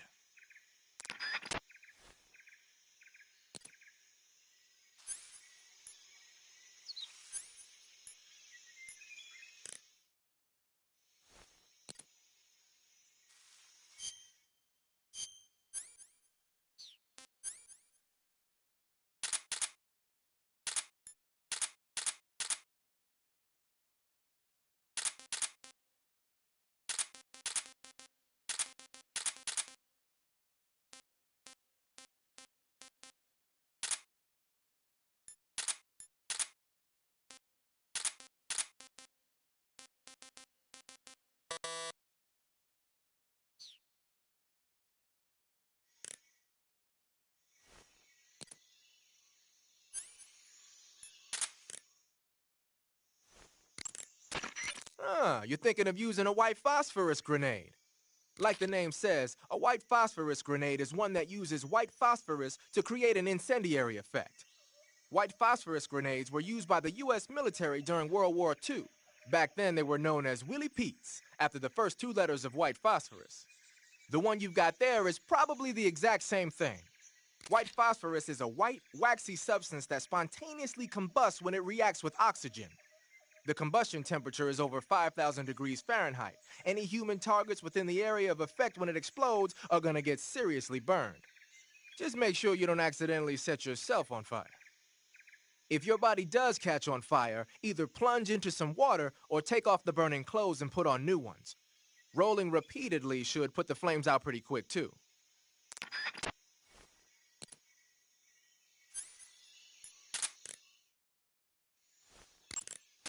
Gonna use a grenade, huh?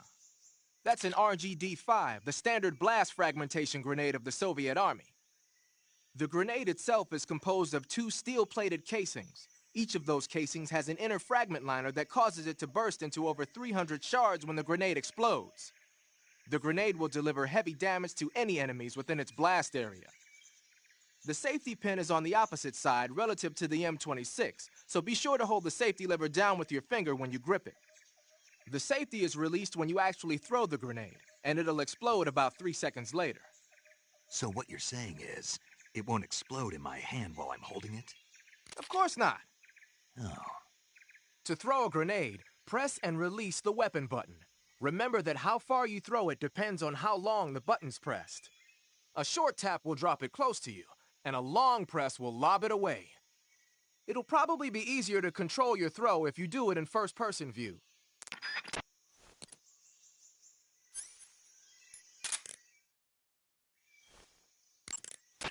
A torch?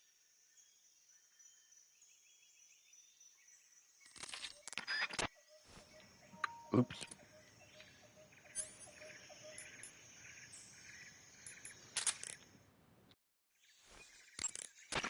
Ah, a handkerchief soaked with a knockout drug, you say? With that thing, I'll bet you could put the enemy to sleep just by grabbing them in CQC. You could also press the weapon button to wave the hanky around and spread the knockout drug that way. But there's only enough drug for one use, so you'll have to go soak it if you want to use it again. You should be able to find some sort of anesthetic around there.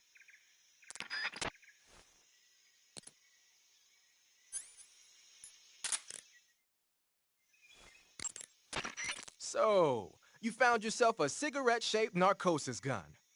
The cigarette-shaped narcosis gun is just what the name says, a sleeping gas gun shaped like a cigarette. It must be a test model that Grannon's lab is working on for KGB spies. Equip it and press the weapon button to fire sleeping gas. It's got a short range, but any enemy that gets hit by the gas will be knocked out cold.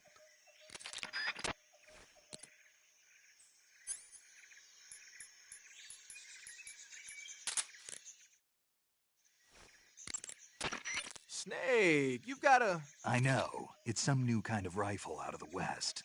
Looks kind of like a black rifle. No, it's not an AR-15. It's an XM-16E1, a top-of-the-line rifle that the Army adopted recently on a trial basis. The U.S. military was working on a new concept for a light infantry weapon from the late 40s through the mid-50s. In the end, they decided they wanted a .22 caliber high muzzle velocity rifle with full auto capability. What they came up with was the AR-15, the so-called black rifle. The one you've got there, the XM-16E1, is a modified AR-15 that's been fitted with a bolt forward assist. I heard they're doing performance evaluations down in Southeast Asia. So they captured one in Vietnam and brought it here? That's my guess. But that thing looks a lot different from a regular XM-16E1. There must have been a gunsmith present at the field test who made all these modifications on the spot. The fact that it's painted in camouflage colors shows that more and more people these days are starting to realize the importance of camouflage. They made it so it takes a suppressor, too. Yep, that's a nice feature to have for a recon unit on a sneaking mission deep in enemy territory. You can attach and detach the suppressor by opening the weapon window and pressing the enter button. Oh, and the firing mechanism's been modified to enable 3-shot bursts. Why the hell would they do that? These days, a lot of new recruits aren't used to firing in full auto mode. They have no trigger control and end up emptying the whole clip at once. Maybe they were experimenting with ways to prevent that and came up with the burst mechanism as a possible solution. Stupid idea, if you ask me. Hey, give it a chance. It might come in handy. Open the weapon window and press the action button to switch between semi-auto, full auto, and 3-shot burst modes. Have fun with that.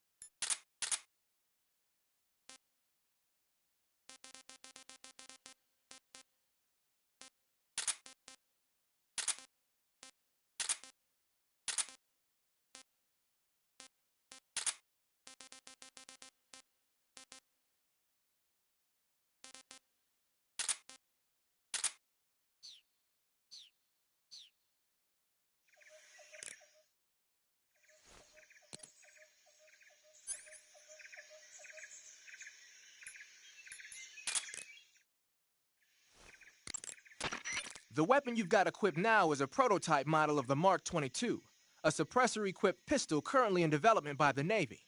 It's been modified to act as a tranquilizer gun. The Mark 22 is a heavily modified special ops version of the M39 pistol used as a sidearm by the SEALs. Probably the biggest change from the M39 is that it's got a longer barrel, which allows it to be equipped with a suppressor. And it uses a slide lock mechanism. That makes it a lot quieter, but it also means you have to load a new round into the chamber by hand every time you fire. It's also fitted with tall, adjustable sights, so you can use the front and rear sights to line up your shot, even with a suppressor attached. Looks like they got rid of the magazine safety, too. Good eye. That feature wasn't too popular with guys like you who know their guns. The shear release lever's been taken off as well, meaning the hammer won't fall even with the safety on. So I can just cock and lock. That, and you get the added bonus of not having any mechanical noise from decocking, even with the safety on. The perfect pistol for a sneaking mission, huh?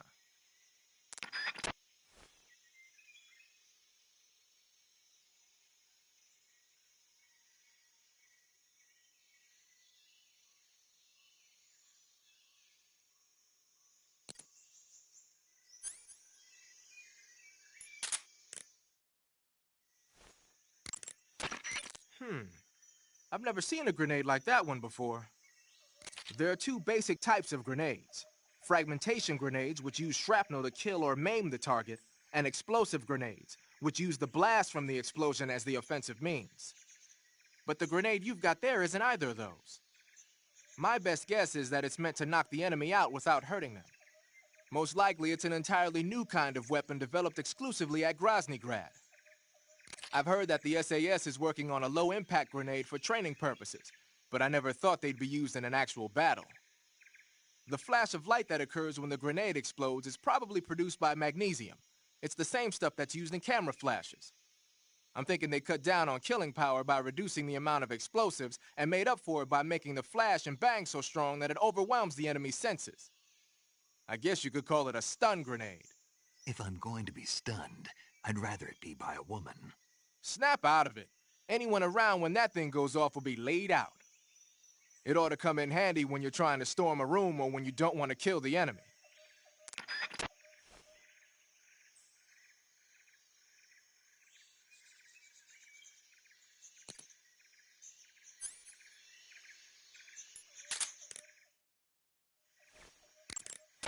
Thinking of using a smoke grenade, huh?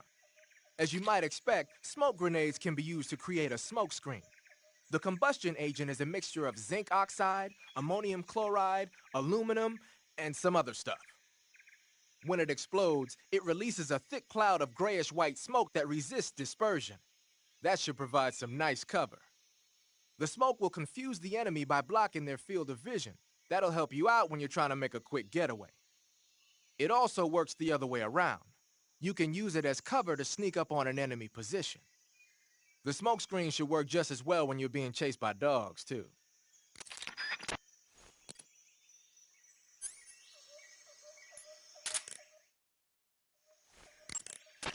Ah, you got yourself some claymores. The M18A1 Claymore is a new type of anti-personnel directional mine developed in the U.S. after the Korean War. The gently curved casing is packed with 1.5 pounds of high-grade explosives. The side facing the enemy is lined with 700 steel ball bearings. So when the mine explodes, the ball bearings simultaneously burst out of the casing. Anyone in the kill zone, be he friend or foe, is instant Swiss cheese. The mine is triggered by an electric detonator.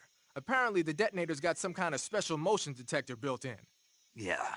When the mine is planted, it reacts to anything that comes close and automatically explodes. Just make sure you don't trip your own mine or something stupid like that. I'll be careful.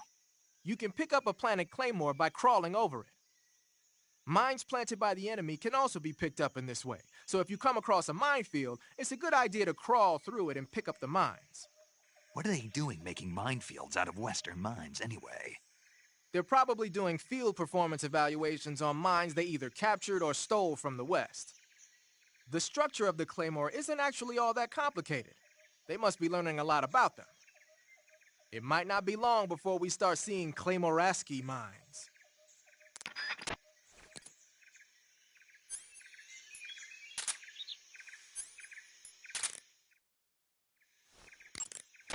I see you've picked up a directional microphone.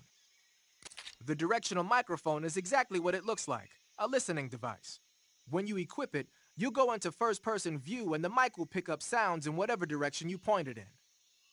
The directional microphone will let you hear a lot of things you couldn't hear otherwise, like really soft noises and the footsteps of faraway enemy soldiers. You ought to find it useful when you want to know whether there's an enemy on the other side of the woods or something. Try it out.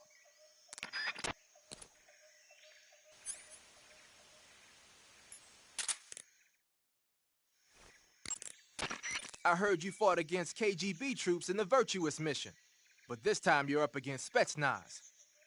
Spetsnaz is the Special Forces unit of GRU, the intelligence wing of the Soviet Defense Ministry's General Staff Office. Spetsnaz troops undergo rigorous training in all types of special ops, from assassination and demolition to intelligence gathering. That and Volgan's loaded, man. His unit is one of the best equipped in the entire Soviet Union, if not the best. I heard the enemies you encountered in the Virtuous mission were only carrying weapons like AKs and grenades. Well, it ain't that simple anymore. In addition to AKs, some of the patrols you'll encounter might be equipped with Scorpion submachine guns and shotguns.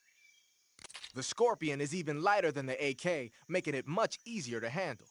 Basically, a guy with a Scorpion is not gonna miss you as often as with an AK.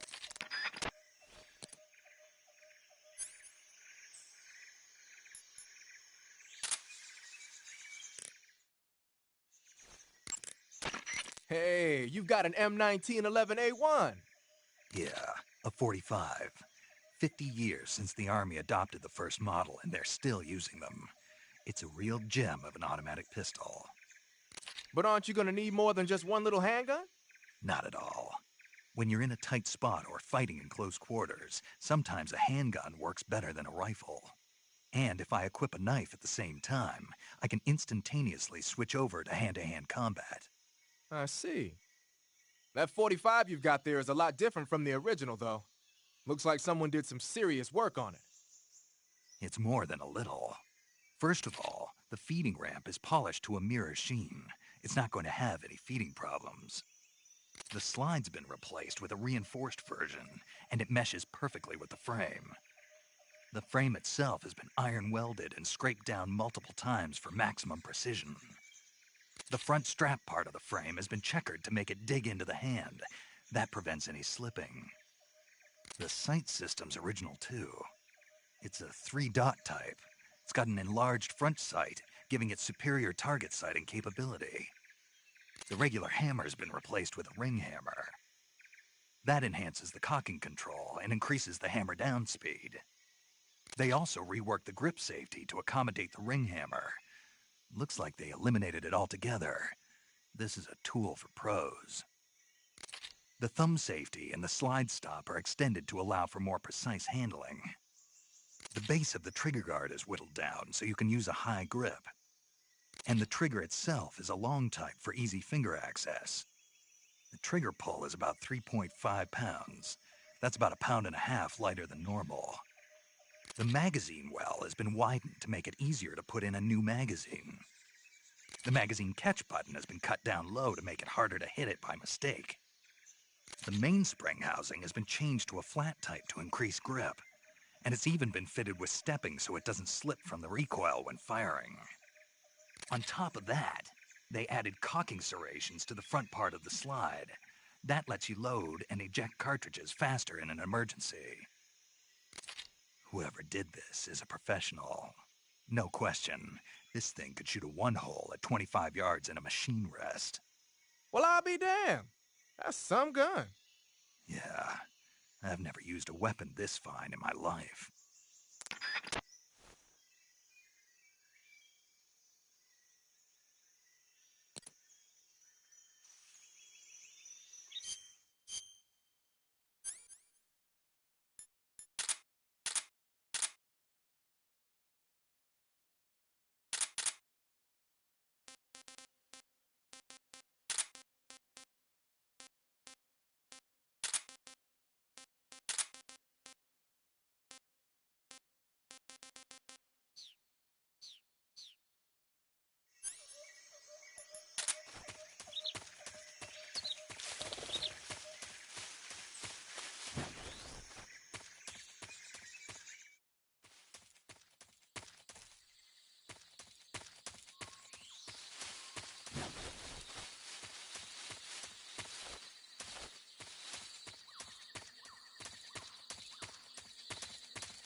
What's wrong?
Hello?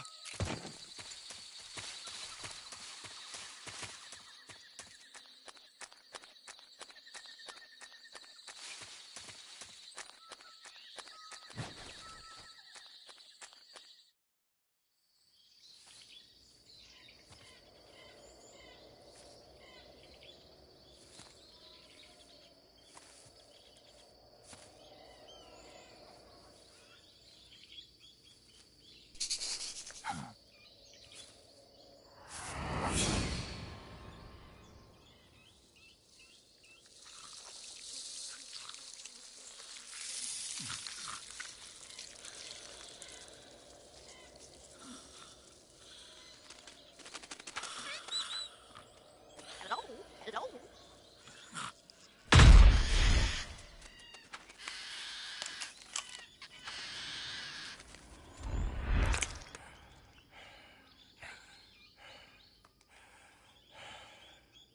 I beg of you, grant me the strength to take this final prey. Let me linger in this world just a little longer. I have already slept enough for one lifetime. Enough for an eternity. You have my thanks. I have to thank you for waking me. If you hadn't shown up, my sleep would have been eternal.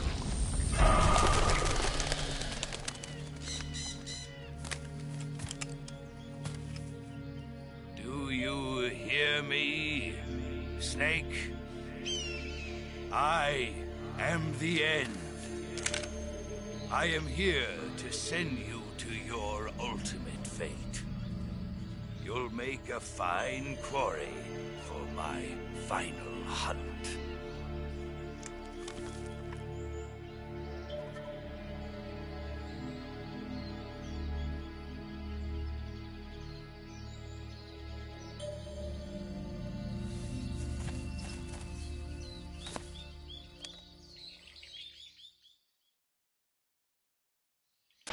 Eva, I found that sniper you were talking about. That's the end. He's a legend, known as the father of sniping. I've got experience sniping in urban and marine environments. What about the forest? Never. I see. Well, that forest is divided into 3 areas, a river, a plateau, and a clearing. He should be lying in wait for you in one of those places. Sounds like this may take a while. It'll be a test of endurance. Be careful, though. From what I've heard, the End has an almost supernatural knack for camouflaging himself. So, whoever moves first loses.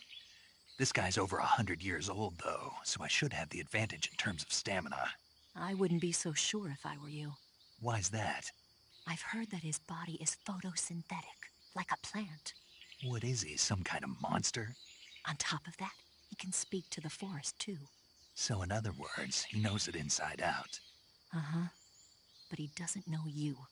I'm sure you can beat him. Don't worry. I intend to.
call yourself a son of the boss?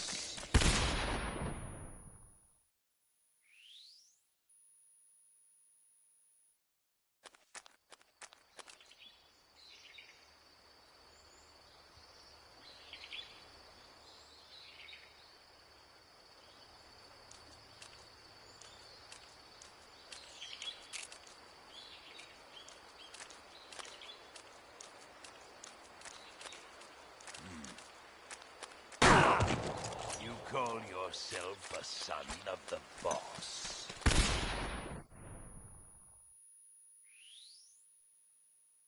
Why won't it let me stalk?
There we go. I just remembered how.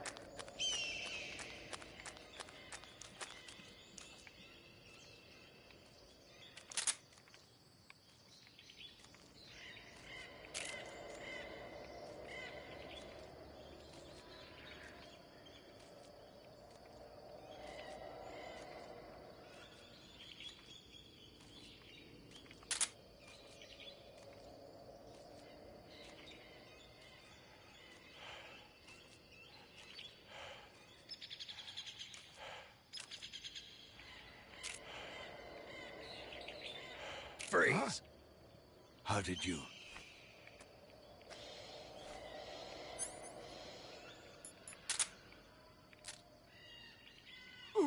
I don't think so. I don't think so. Here, take it and go.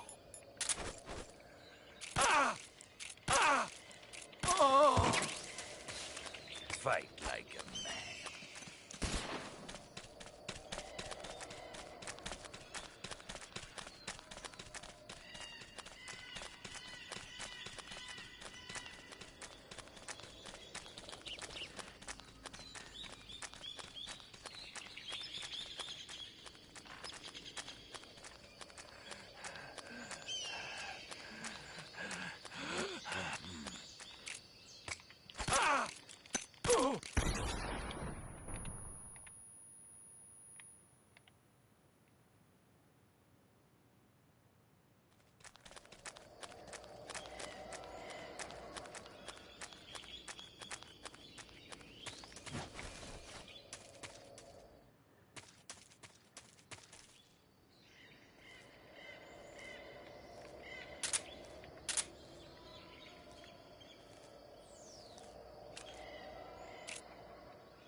Spirits of the forest, I thank you.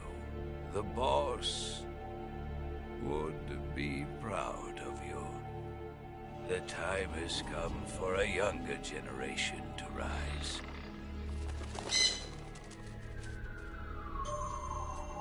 I've been wandering for more than a century, and now my journey comes to a close.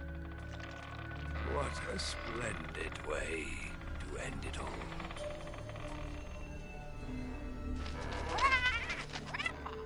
I have no regrets. I can return to the forum.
You're using a Mosin Nagant? Yeah, it's what the End was using. I see. The M1891-30 Mosin Nagant is a real beauty of a bolt-action sniper rifle. It's been in use since World War II. Mosin Nagants are created by selecting the best-made weapons out of the regular M1891-30 rifle production line for their high precision and upgrading them to sniper rifles. They add an optical sight, make the trigger pull lighter, bend the charging handle underneath, that kind of stuff. The Mosin Nagant has been known far and wide since the war for its superior capabilities. They were so highly valued that a lot of German snipers on the Eastern Front preferred to use captured Mosin Nagants instead of their own rifles. It looks like the End took the one he'd been using since the war and modified it to fire tranquilizer rounds. Yeah, it's also been fitted with a folding stock and a pistol grip. Maybe for parachute jumps? Well, I don't know why he did it, but that's the tool of a legendary sniper. It's gotta be a fine piece of work. But remember, the Mosin Nagant is a bolt-action rifle, so you'll have to load a new tranquilizer round into the chamber by hand every time you fire. That means no repeat firing. One shot, one kill.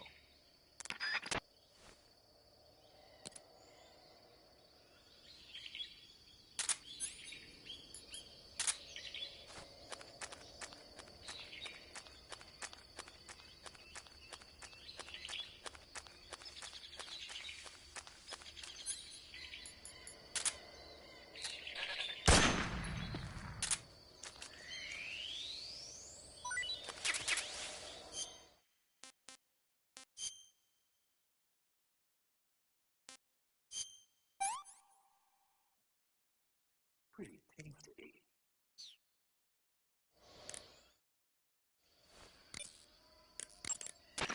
Paramedic, I caught a parrot. What kind of parrot? It's green all over with a large beak. Then it's probably an Alexandrine parakeet. It's sometimes also called the Alexandrine parrot. The Alexandrine parakeet originally comes from Indochina and is distinguished by its green body and red beak. It's very talkative and makes a good pet. But it's strange. The guide doesn't say anything about there being Alexandrine parakeets in that area. I'm thinking it must be someone's pet that got away. Snake. What? Don't even think about it. Eating a cute little bird like that. But I didn't say. Just don't.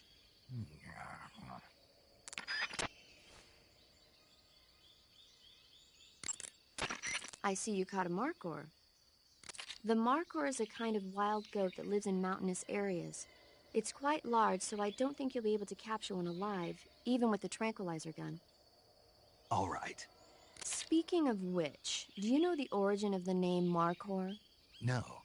It means snake eater in Persian. Snake eater? Lost your appetite? Not at all. It tasted pretty good. I think I'll have it again sometime.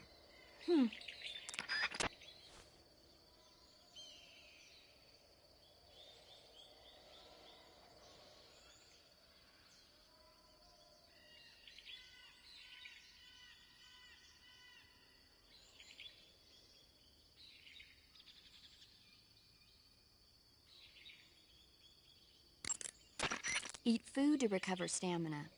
Capture plants and animals to get food. I have information on the local plants and animals, so don't hesitate to ask.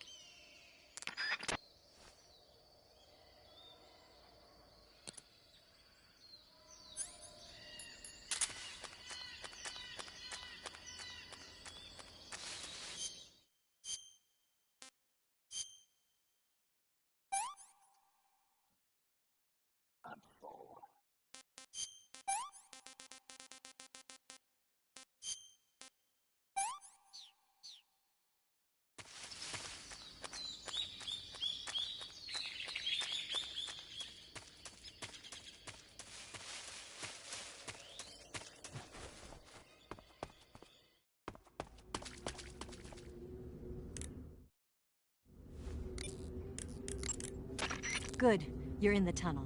The ladder at the end of the tunnel will take you up into the mountains. Head down the tunnel and climb up the ladder.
the enemy. He's here. Huh?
I could go with that.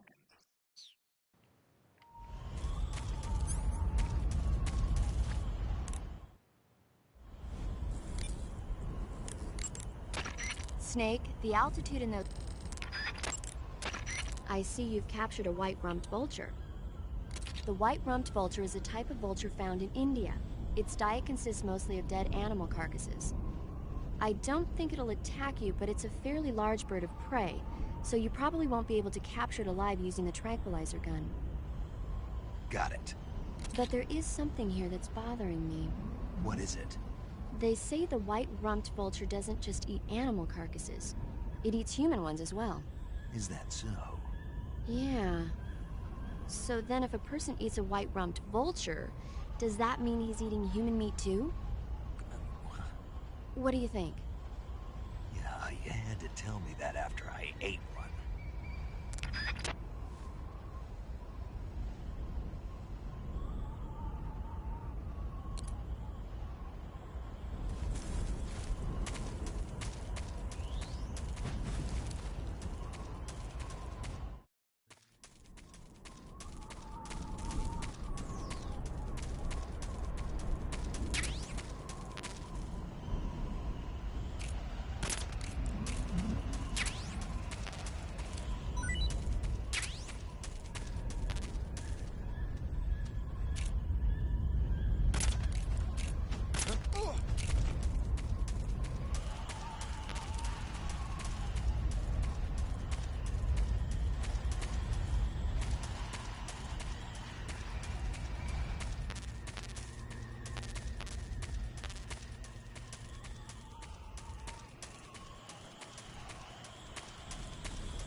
This is HQ.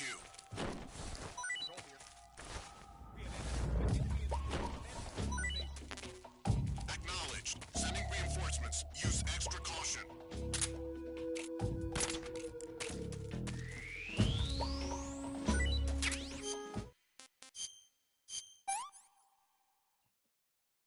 What is this?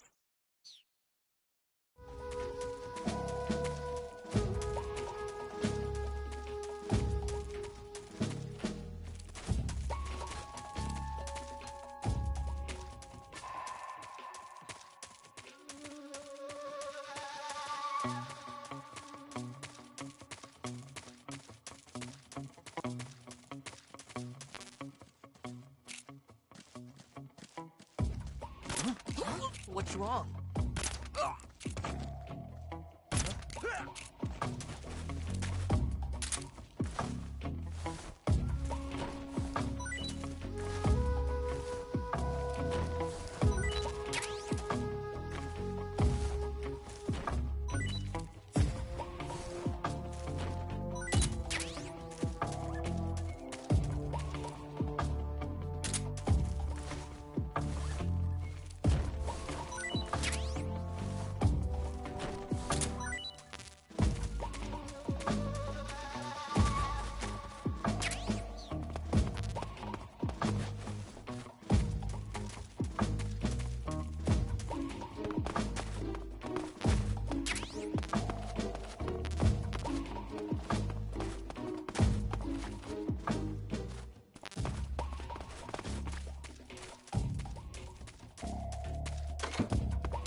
was quick. You look like you could use some rest. I'll be fine. It's just that playing these two roles hasn't left me much time to sleep. Where'd you get those cuts? The Colonel. He found out? If he knew, I'd be dead already. No, this is his hobby. He's a sadist. He gets pleasure out of making people suffer. He's scum.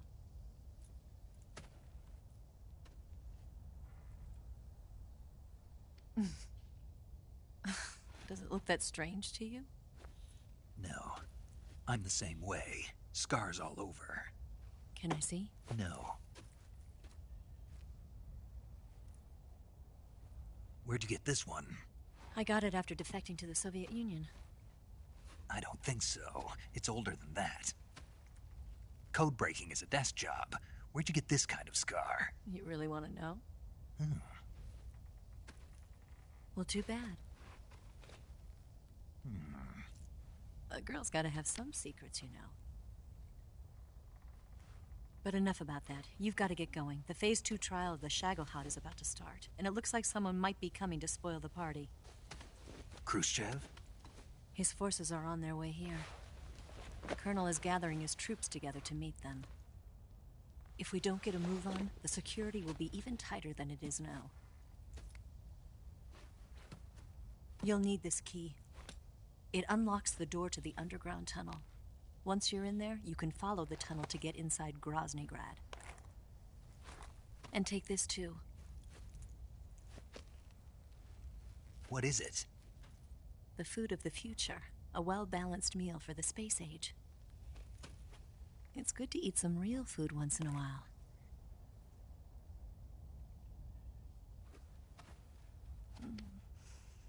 I'll bet if I kissed you, you'd taste like a wild beast.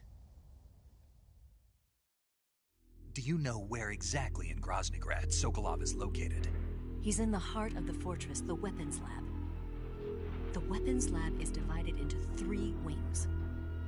There's the East Wing, which houses the research facilities. Then there's the main wing where the weapons are assembled. That's where the Shagohod is. Finally, there's the West Wing, which is connected via a passageway to the main building. That's where Sokolov is. To get in, you'll have to enter the main wing from the East Wing. Then, go through the passageway on the 2nd floor of the main wing. The West Wing of the weapons lab. Got it. There's just one problem. Not again. The West Wing is protected by the highest level of security. You need to be Colonel class to get in. Colonel class? Here, look at this picture. Major Ivan Rydenovich Rykov. Pretend you're him. How do I do that?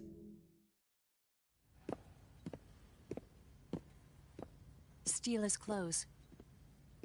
You look similar from behind. They won't know the difference. Your face might be a problem, so you just have to figure something out. He should be somewhere in the East Wing.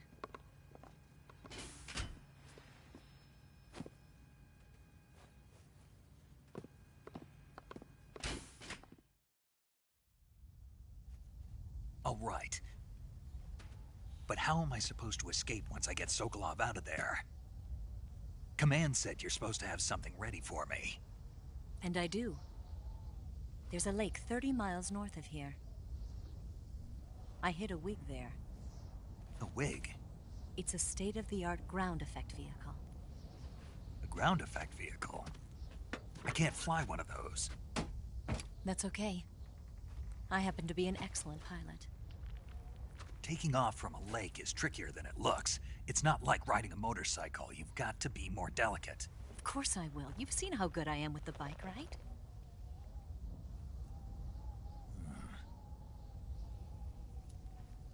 Right. You handle the escape then. I'll head for Groznygrad. Wait a minute. There's something I wanted to ask you. What? What's the story between you and the boss? She was like a mother, and my master. And your lover? It went deeper than that. Deeper? Half of me belongs to the boss. Do you love her? No, nothing like that. Do you hate her? Does it have to be one or the other? Love or hate? Between a man and a woman? You bet. For 10 years, we lived and died together. You couldn't possibly understand. And you think you can kill her now? That's your mission, isn't it? Assassinating the boss?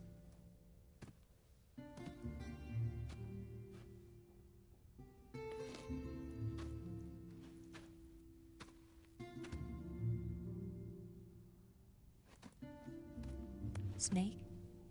Is there anyone you like? Someone special? I've never been interested in other people's lives. You were interested in the boss. She was different. Really?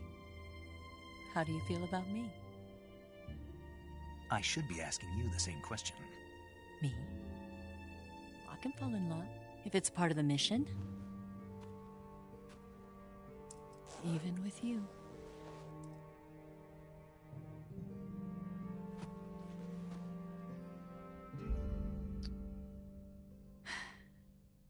Snake?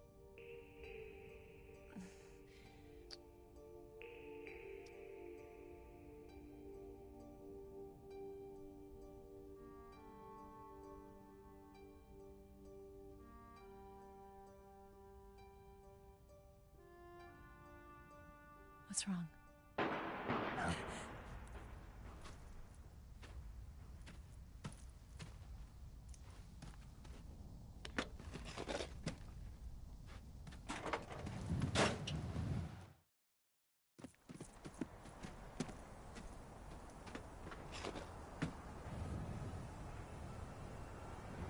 See you around, Snake. Take care of yourself. What about you? I've got to hurry back and play my other part. Are you going to be okay? Not sure. They're not stupid, and they know there's a spy. There's no way you could have gotten this far all by yourself.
Colonel.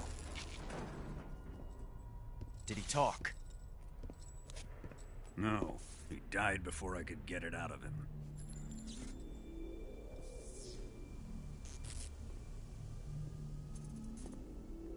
Wasn't the spy then?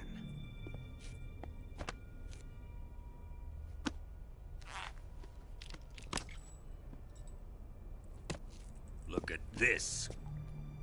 A transmitter? Exactly. Planted to keep someone informed of his location.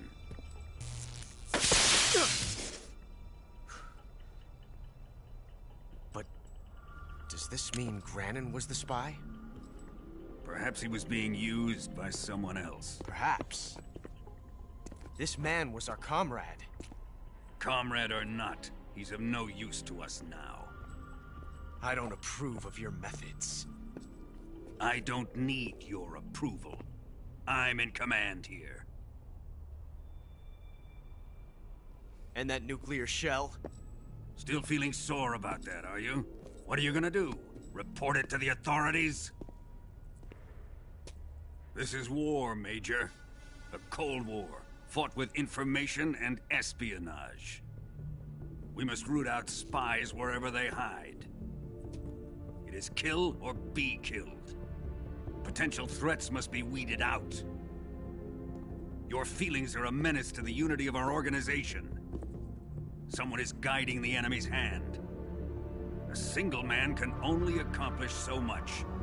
Make no mistake, there is a spy among us. But casting suspicion on our own The comrades... C3 explosives have been stolen. You think it was the American? No. He could not have reached this fortress yet. Then... who? I'd be careful about suspecting your own men. Boss! Where have you been? The fear and the end have fallen.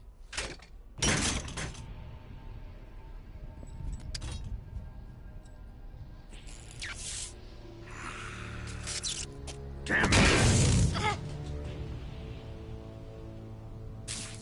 CIA dog?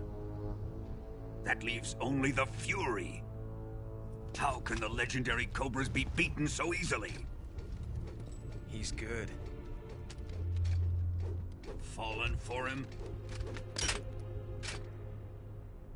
Don't worry. I'll take care of him. What is he after? Must be more than just Sokolov. America is out to destroy the Shagohod and get its hands on your inheritance.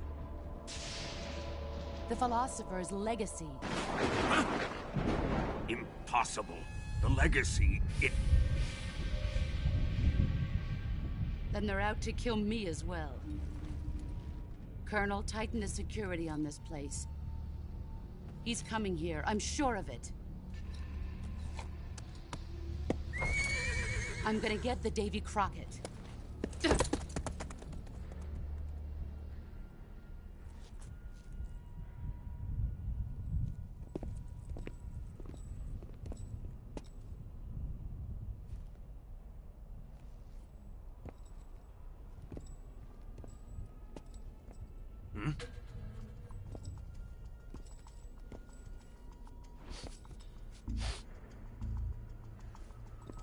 Perfume.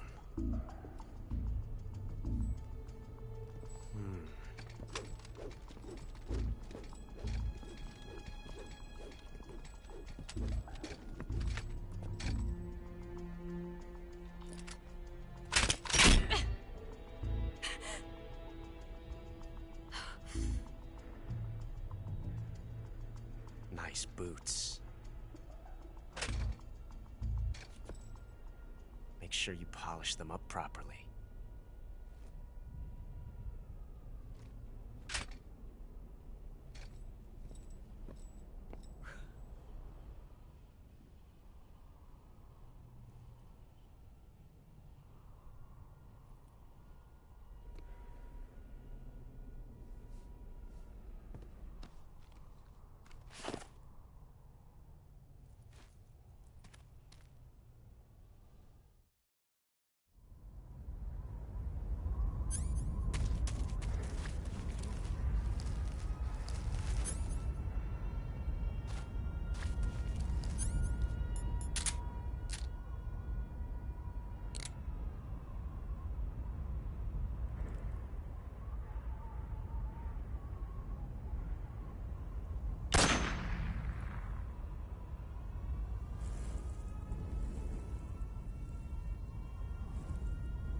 You've got the key from Eva. Now use it to enter the underground tunnel. The great fortress of Groznygrad is at the end of that tunnel. The door to the underground tunnel is in the summit area. Hurry. I see you've caught yourself an Emperor Scorpion. The Emperor Scorpion is said to be the largest scorpion in the world. Its venom is a potent neurotoxin, so take care that you don't get stung. If you do get stung, go into the survival viewer and use Cure to inject yourself with serum right away. You say Grannon's shoes were rigged with a transmitter? That sounds like something the KGB's been working on lately. It's exactly like you described, a miniature transmitter that's small enough to put in a shoe. Grannon said he got the shoes from a woman called Tatiana. You think she's a KGB spy? Could be.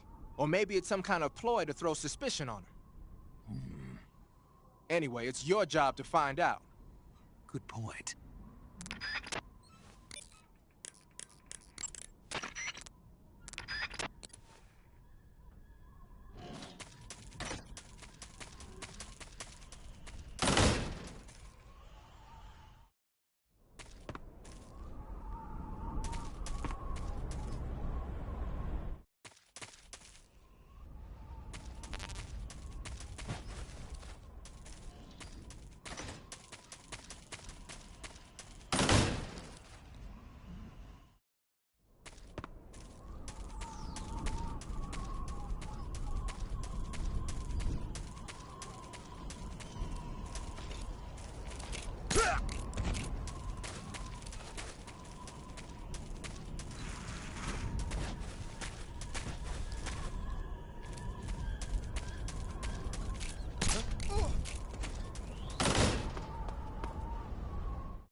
Saving the game, Snake?